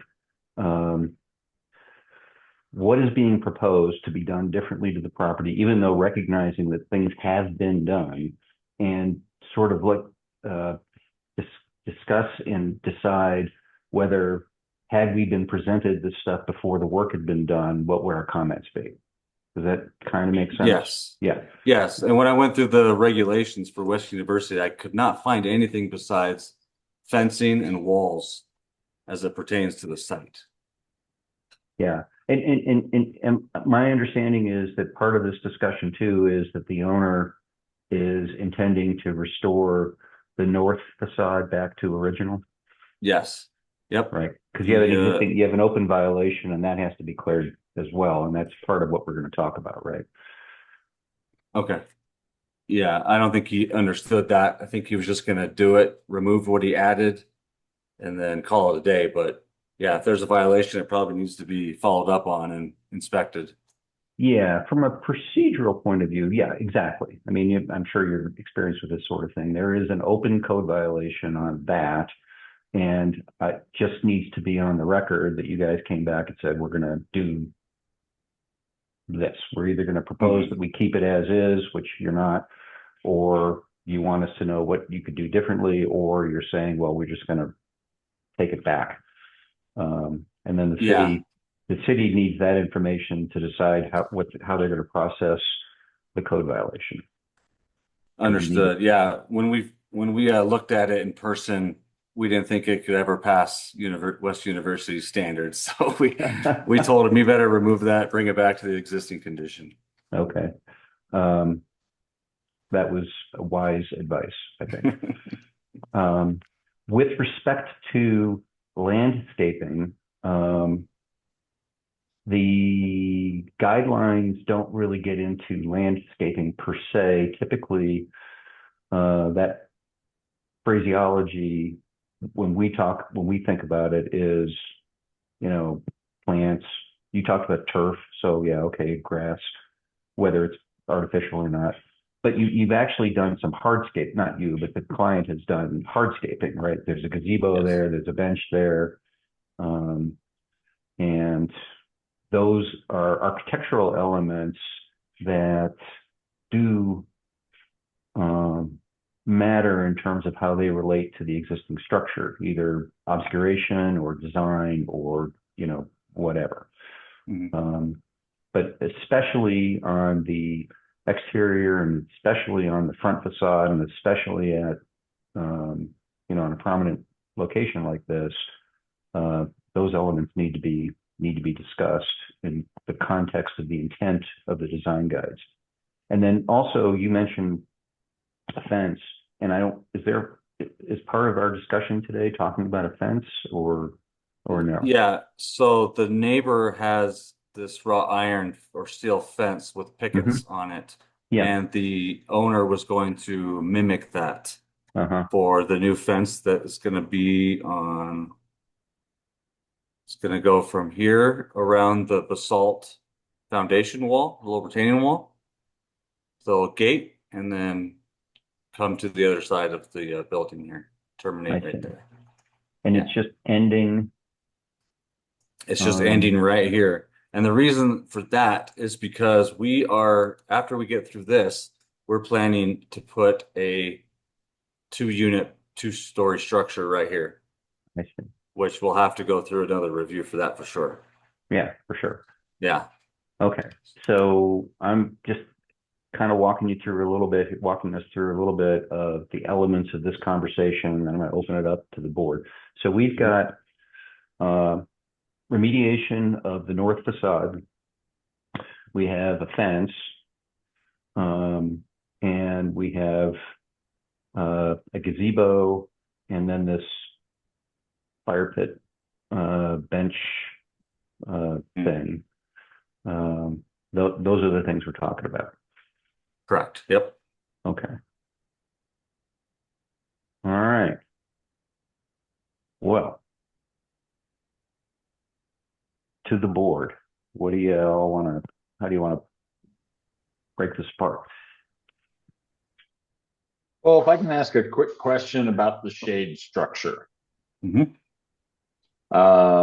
As I kind of read through it, it's, if you will, semi-permanent, or at least that was its original intention. It's anchored.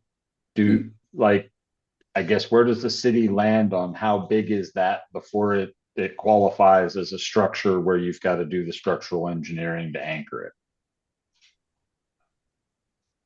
it? I think I can answer that. So I've been to the site and I verified that it has those anchored pins. So if it was anchored by cement, that would be something else. But this is definitely portable. You could easily lift it out with a shovel. Okay. So that's part of one of the things that it's not a durable permanent structure. And No. so is that a code violation having that there? Well, the code violation, no, that's not. No, so the code was for the back. I'm just checking on our bits and pieces. Well, the code violation is that all this work was done unpermitted. Understood. That was what brought him out there for the north side of the unit, correct? Well, actually, Lou, they put a code violation for all the hardscaping as well. Correct. Which was unpermitted. It was first for what happened on the rear. Then they went back in September and found this happened on the front. Okay. If they had not built the bench and the fire pit, do we have a dog in this fight? Well, it's still putting up a shade structure. It falls under new construction, and that still is requires a historic review. It does require historic review, yes. Okay, so any it- shade structure. So the college kids, and when they have their party out there and they set up shade structures, that's technically the same thing as what these guys have done. Or no, I'm just trying to understand. Right. If it's a removable shade structure, that's why I said I want to compartmentalize this.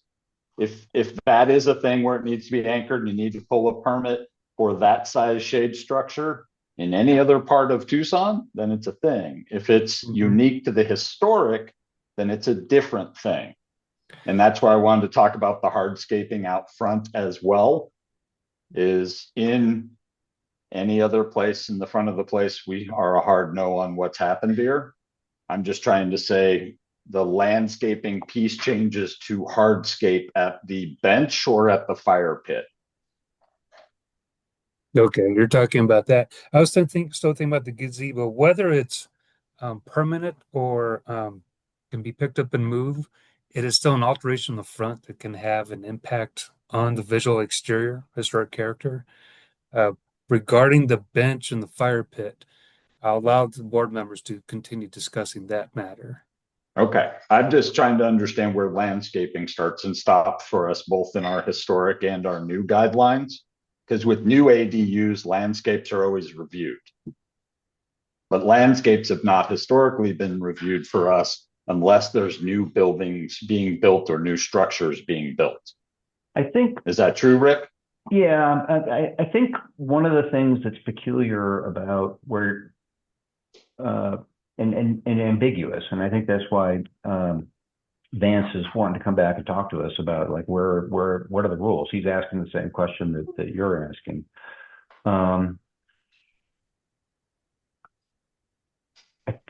The weirdness with respect to landscaping is that this structure, this gazebo, is obscuring the front of the house, just like a fence that was, designed inappropriately.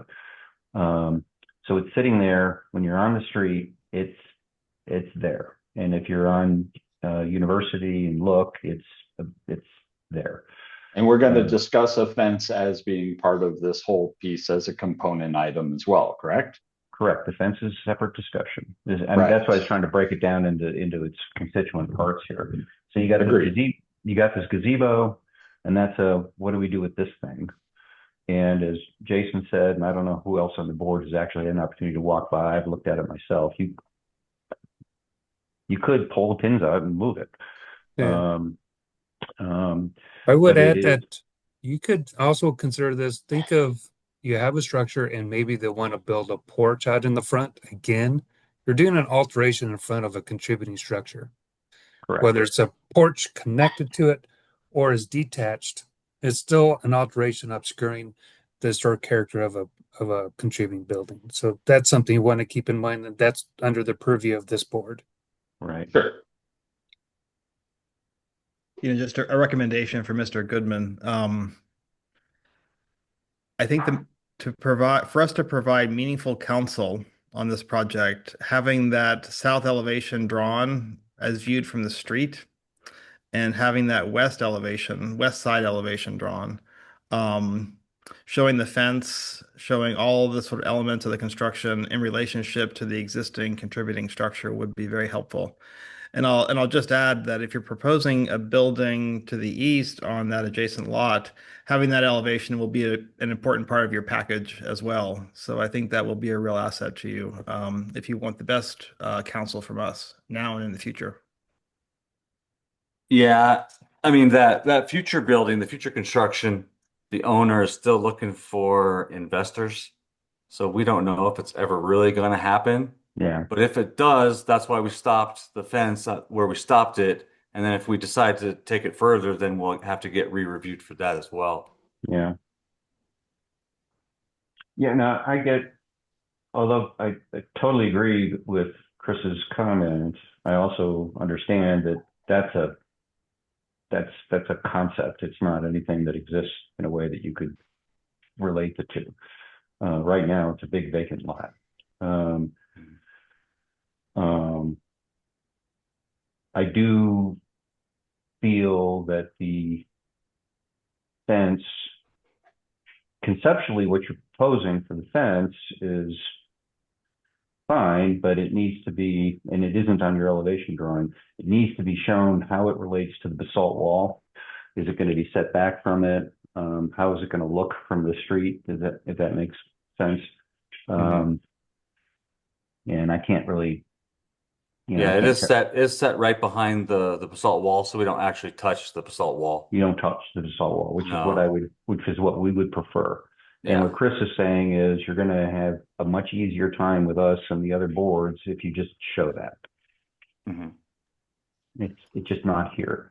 Right. So model the entire existing building, show the picket fence along the front, basalt wall, Right. and then give some elevations, it maybe some 3D views.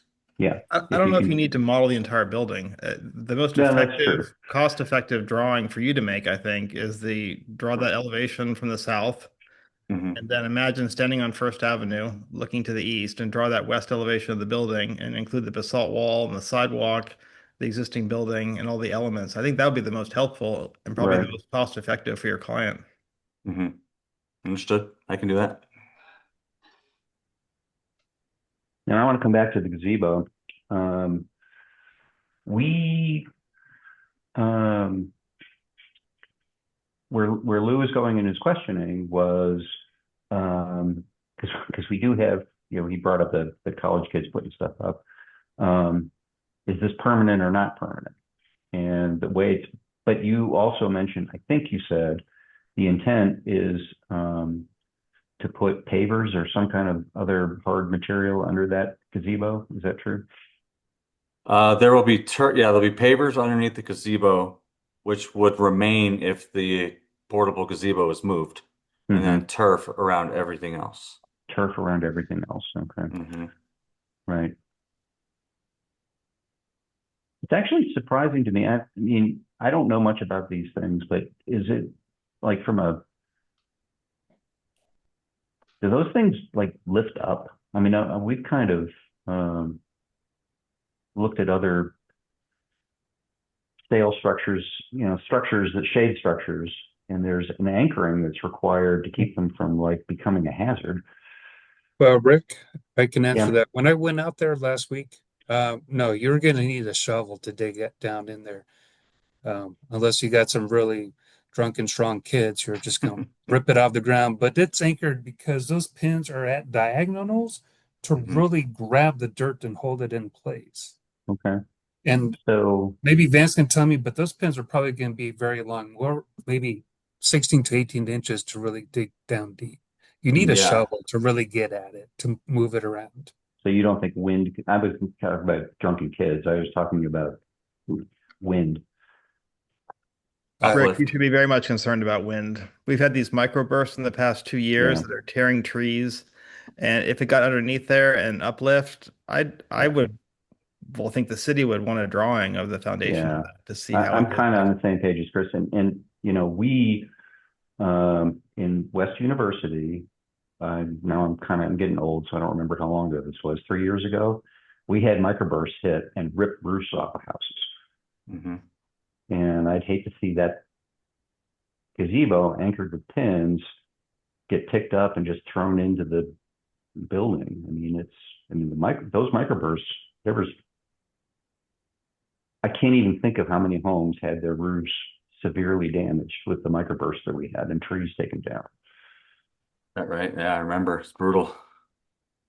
If it's a permanent structure, the city's design review is going to call for structural.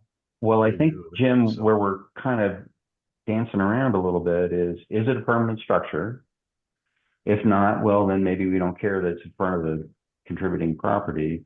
But if it isn't a permanent structure, then we are concerned about other factors like this. But if it is a permanent structure, because the city is going to be concerned about that, well, then I'm not sure how we view putting something like that in front of a contributing property, I see right? what So you're there's a saying. little bit of what is this thing? Currently, it is Well, not it's- a permanent structure, is what I'm kind of hearing. Boy, then it's a dangerous structure.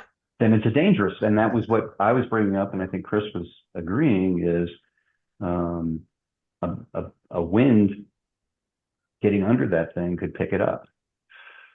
I mean, I don't care how big the pins are. In fact, I don't think the aluminum, I assume it's aluminum legs on that thing, even if the pins were great, I don't know that they wouldn't just the mating of the pins to the aluminum wouldn't just tear. Well, I could bring something to the board members' minds to just kind of think about is the development zone. There's no contributing structures that have gazebos in the front. No, there are none. So So- you got to think about, the way the context area was developed, 100, 120 years ago. Such structures were not in the front, maybe on the sides, but towards the rear or at the rear. So whether it's permanent or temporary, I think is not really the question to be asked. How is this going to have an adverse impact or not on the contributing structure, especially from a highly visible public right of way such as university? Yeah. That's And kind of I where hear what you're saying. I'm saying directly across the street are temporary 4x8 boards put up by the fraternities, including the fraternity next to this when they hold events that are, those boards have been up there for 2 years. And so it's a permanent temporary structure at a frat house. Is that the same or different than this residence? So I'm going to answer that question. Yeah, I'm going to say this all a lot of time on that one, because Lou brings up a very legitimate question, but it takes us on a different tangent. Those are 100% code violations. Absolutely, unambiguously. And over the years, the city of Tucson has gone and slapped yellow stickers on those buildings and told them to undo that stuff. But it's been an enforcement issue that's been very inconsistent, which is why I think Lou is saying, well, what the heck? There's precedent of other people doing Across the street in the what development the other zone. people are doing. When we actually are able to get code enforcement involved, they put yellow stickers on those buildings and say you must undo it. It absolutely is a code violation. Fair enough. Yes, and that one that's directly across the street, well, kitty corner across the street, where they put a whole stage in their side yard. Remember when they did that? That got code enforcement and made them take the whole thing down. That cost tens of thousands of dollars. They built that stage behind a bunch of whatever those bushes are, and they got told to undo all that stuff. So it would not be approved, and it is a code violation. The So city has from admitted, a ahead. review standpoint of what we're doing today, we're providing some coaching on what we would like to see. right, and I think it's okay for us to say, look, I do or don't like that gazebo. Where Jason's going is whether it's permanent or not, do I want that thing in front of this contributing structure? And the answer is yes or no. Now,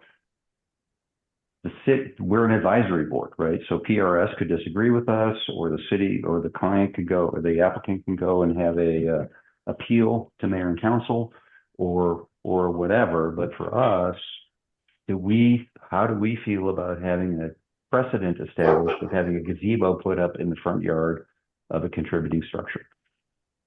And that's why I referred to it as a shade structure when we originally started talking about it, Mhm. is because I think that at the end of the day, he's trying to create an environment where he's got people hanging out front, so it's an amenity for the property. And so I think where we've landed in this discussion, kind of helping out Mr. Goodman, is there's no real way we want to put anything that's going to inhibit the visual sight lines Right. that'll provide shade up there. And then I was going to kind of move to, do we care about the fire pit? Because that's just people hanging out in front. Now, if they got to pull a permit to run the gas and do all that, that's all part of the city's purview. But is it something that's a sightline issue for us to have a sitting area in front of the? Well, Vance, can you go building. to the picture of the fire pit? Yes. And we're gonna do a time check here because it's 7:56. I want to make sure we don't lose quorum.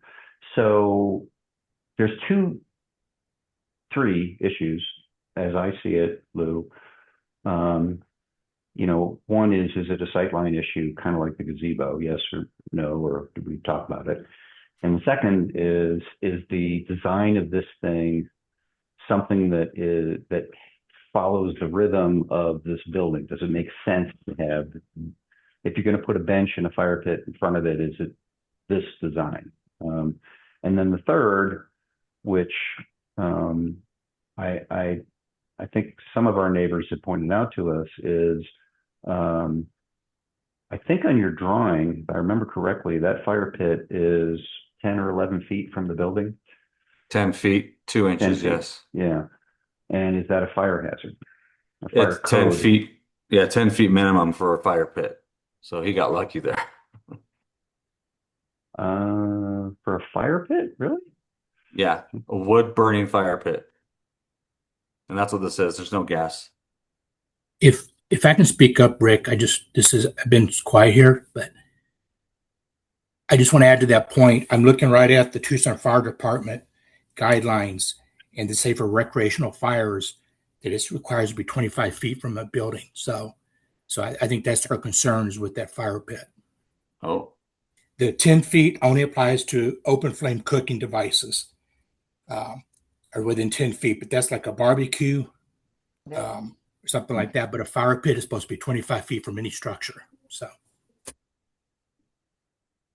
I would, Yeah. if I may, because I don't want to get into an open meeting issue with too many other side comments. So Vance, I think I recommend that Jason send to you what the fire code is. mhm. And then, you guys need to take a look at that. And honestly, that is not a purview of the historic. So I don't want to spend too much time on it, but we do know you've got to conform to those codes. Building And that's codes, between, fire codes. that's between you and the city. Mhm. But I think some of the neighbors are concerned for the reasons that you just heard, that an open recreational fire pit is not consistent with our understanding of the code, and Jason has the code, he can send it to you. And I prefer that go through city and not from us. Okay. Understood. Yeah, I got a comment a couple months ago from the fire department that says it's only a 10-foot setback. So I have to look and see who gave me that comment and to see if the fire code is different than what he said. So Right. I'll check up on that. And just Jason can send you the document, and then we can reconcile what the real rules are. But Mhm. whatever the rules are with respect to fire code is not a historic thing. That's a city code thing. Mhm. Now, with respect to the visual impact to the building, it's fairly minimal. I don't disagree with that. I think that's probably how we got on this thread. It's a strange, I don't know. I guess I open it up to the board's thoughts. It's a strange, I'm not sure that design is appropriate. But that's just me. I guess I'd like to hear other comments from the board, because I don't know how strongly I feel about that. I'm just going to dive in for a moment because I need to Yeah. leave at 8 o'clock. I think the best counsel we can provide Mr. Goodman is to provide elevations.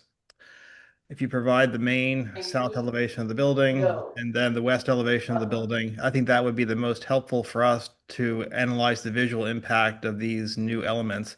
And I will say that if I was walking by that gazebo with my family in a high wind, I would be nervous about safety, to be honest with you. And I think life safety is an important issue with that thing, and I would advise your client potentially about that issue. But we are not here for that. I think we're here about the visual impact in the historic district. Understood. Yeah. What I instructed the client was remove the gazebo. That thing is a hazard. It's blocking the facade of a historical structure. And then focus more on the fire pit and the bench in the front. Yeah, that makes sense to me. So you and the city get clear on the fire pit's location. We won't worry about that.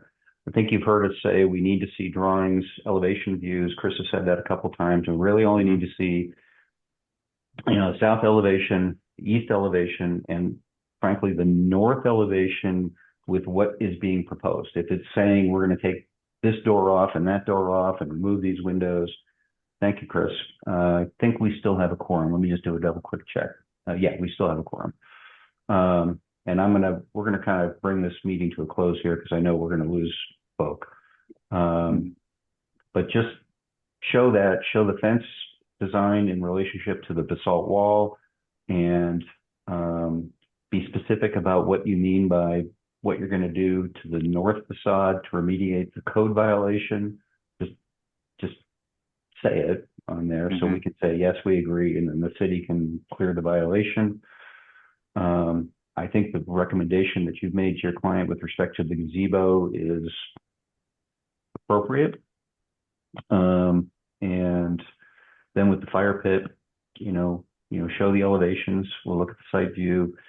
The material chosen for the pit itself is inconsistent with things that we see in the front of homes. Frankly, it's those Home Depot blocks. Yeah, I think he was trying to mimic the basalt foundation behind it and then the stucco bench to match the walls. I think that was his design intent. Yeah. If he failed, then maybe so be it. Yeah. Yeah, Rick, That could I bench, bring go ahead. something up? And Vance, this is a question. This can be moved. Is your client ever considered that maybe to put this in the rear of the property? The shade structure talking Shade about? structure and the fire pit with the pavers. And I think this would be more towards more friendly towards the Western University Board and the Plans Review Subcommittee if it was relocated to the rear. I mean, the bench is pretty permanent at this point. It would cause a lot of demolition and cost. Sledgehammer Not sure will do that. I've done construction work. I know I can demolish that easily. Right. And I can't see approving that bench.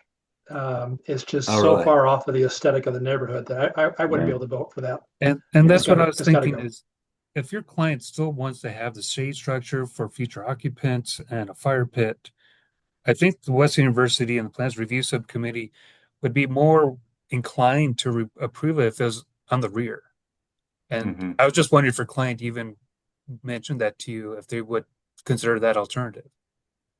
Consider I can talk to shade him. structure would still need to be sound. Permanent. From Yeah. a wind Anchored, speed. yeah, Yeah, with cement, yeah. So Yeah, I I think- think actually one of the proposed designs, I do build a permanent Ramada structure in the rear. and I would say that's typical of a lot of places. We just had Typical of- one in Fort yeah. Lowell, Ramada in the back. 'Cause you Right. see these in the front. That is not how neighborhoods were developed a century ago. Right. Yeah, I fully agree.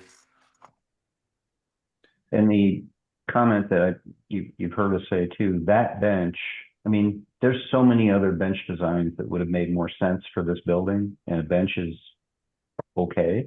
People had benches in their front yard. This belongs in a different, it just doesn't fit with this building. In the back, we would be willing to look another way, I'm sure. And frankly, the material used for the fire pit, I understand the idea conceptually of mimicking the basalt, but clearly you're looking at it, it's like it's not mimicking basalt. Right. It's too structured. So I don't know. That's kind of where I think I am too. So Is this- Rick, one last thing I'd mention is, make sure whatever the discussion is, also the rear alterations that occurred. Mhm. Yeah, well, I mentioned to Vance that we need to see the north elevations and what's proposed. Well, we Yep. should probably see what was there existing, because the change has already happened. Yeah, I'll show the existing back to Because Google existing, Street the View shows precedent. 2022, there's something different back there. I've Yeah. already taken a look. So we need to see what was there before, what's there now, and the material types of those doors and the cladding.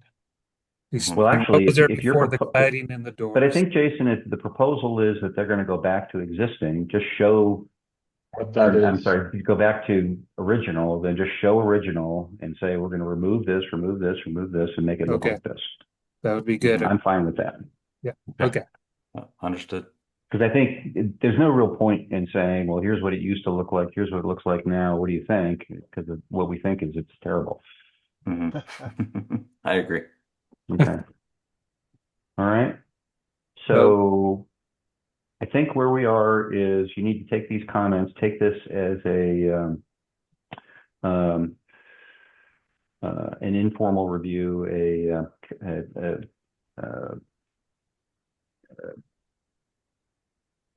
Courtesy consultation. Courtesy review. Courtesy review, thank you, I'm sorry. And just come back.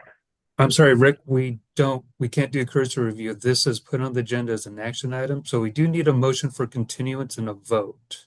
Oh, I see, okay. Mm-hmm. Okay, I'll move to, this is Jim Glock. I'll move to continue this item. I second the motion. Who Spetman. second? Lou, Lou. Thank you. we have a motion and a second. Any discussion?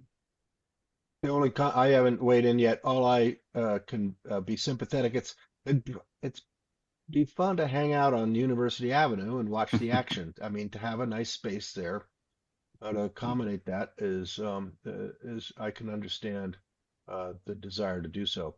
Most folks have porches that they can hang out and watch what's going on University. Why this building was designed without that type of amenity is I think what But it they're was, struggling with. but Is there what they're are other, struggling with. So. but there are other bench approaches that probably would be Oh, more absolutely. consistent No, with the absolutely. architect. I'm just being sympathetic So- to the desire to have something. But you're actually not, you're interfering with your own motion. No, I'm just commenting. So we have a motion and a second, all in favor. Jim Glock, Aye. Aye. Lou Spet. Okay. Paul, I didn't hear, did you say aye? I did say aye, yes. Okay, thank you, sir. Okay. All right, Jason, are we good? We are good on item 4C. All Thank right. you. Well, thank you everyone for your input. All right. And Chris actually was my professor at the University of Arizona, so it was fun seeing him again. Okay. All right, you guys have a Oh, good night. Yeah, have a good Have a night. good night, Ben. Yeah. Thank you. All right, thank you. Okay, let's just kind of wrap this up. Are there any staff updates, Jason?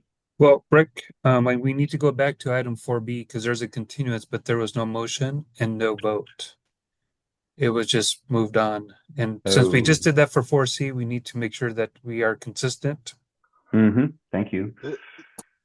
This is Jim Glock for item 4B. B. I would move B for item 4B. I move that we continue. Okay, I second the motion. Lou Lou Spetnagel. second. All in favor, aye. Aye. Aye. Jim Glock, Okay. aye. Okay. Thank you, Jason, for keeping us. Thanks, Jason. Not a problem. Okay. I gotta make sure I get this, or I gotta hear from the city clerk. I don't want that to happen. So, Okay. So regarding any staff updates, there have been 2 minor reviews I've gone through. These are regarding fences on Speedway. So those have been reproved recently. Okay.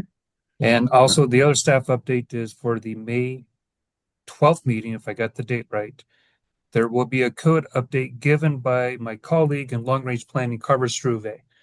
And there'll be again a code update. It was set to be presented tonight, but we knew the agenda was going to be long, so we put it for next month. And the code update is regarding what? Just for everybody's time. There was some changes on notification of demolition of contributing structure in historic districts that are not in HPZs. What has already been in practice regarding minor reviews. And then again, I'm not the one doing the code updates. There were some other code updates. Maybe Dan Bursick can chime in on that. Yeah, so basically it's a big code package that we're working on right now. It's generally cleanup items and things that kind of help with process. And so there's 8 categories or so. And several of them kind of either deal directly with historic or are kind of peripherally kind of apply to it, like some stuff to kind of promote adaptive reuse. So we'll be presenting some of those items. We'll also have probably mid-May, so a little bit after that, some public meetings as well. So it would be an overview for you and then kind of just letting you know kind of what we're doing. Cool. All right. Well, thank you. And Dan, thanks for coming too, by the way. Appreciate seeing you. Of course. All right. That kind of maybe slides us into 6 future agenda items. That's 1. So anything else you want to bring up, Jason? Well, we have 2 items that have been continued. So if they get their revised drawings in, you'll be seeing them again next month. Okay. And we had that gentleman and the property owner for 945. I did do a require resubmit, so if they get those materials in, they will be on the agenda. But we shall see what happens. Okay, for me. All right. With that, item 7, we stand adjourned at 8:12 p.m. Thank you guys, everybody, for hanging on an extra 15 minutes. Have a good rest of your night. Have a good night, everyone. All right. Thanks, everyone. Jason, thank you for the write up, and it was very refreshing. Okay, you're welcome. Respect for that. So have a good night. Yeah, you're welcome. All right.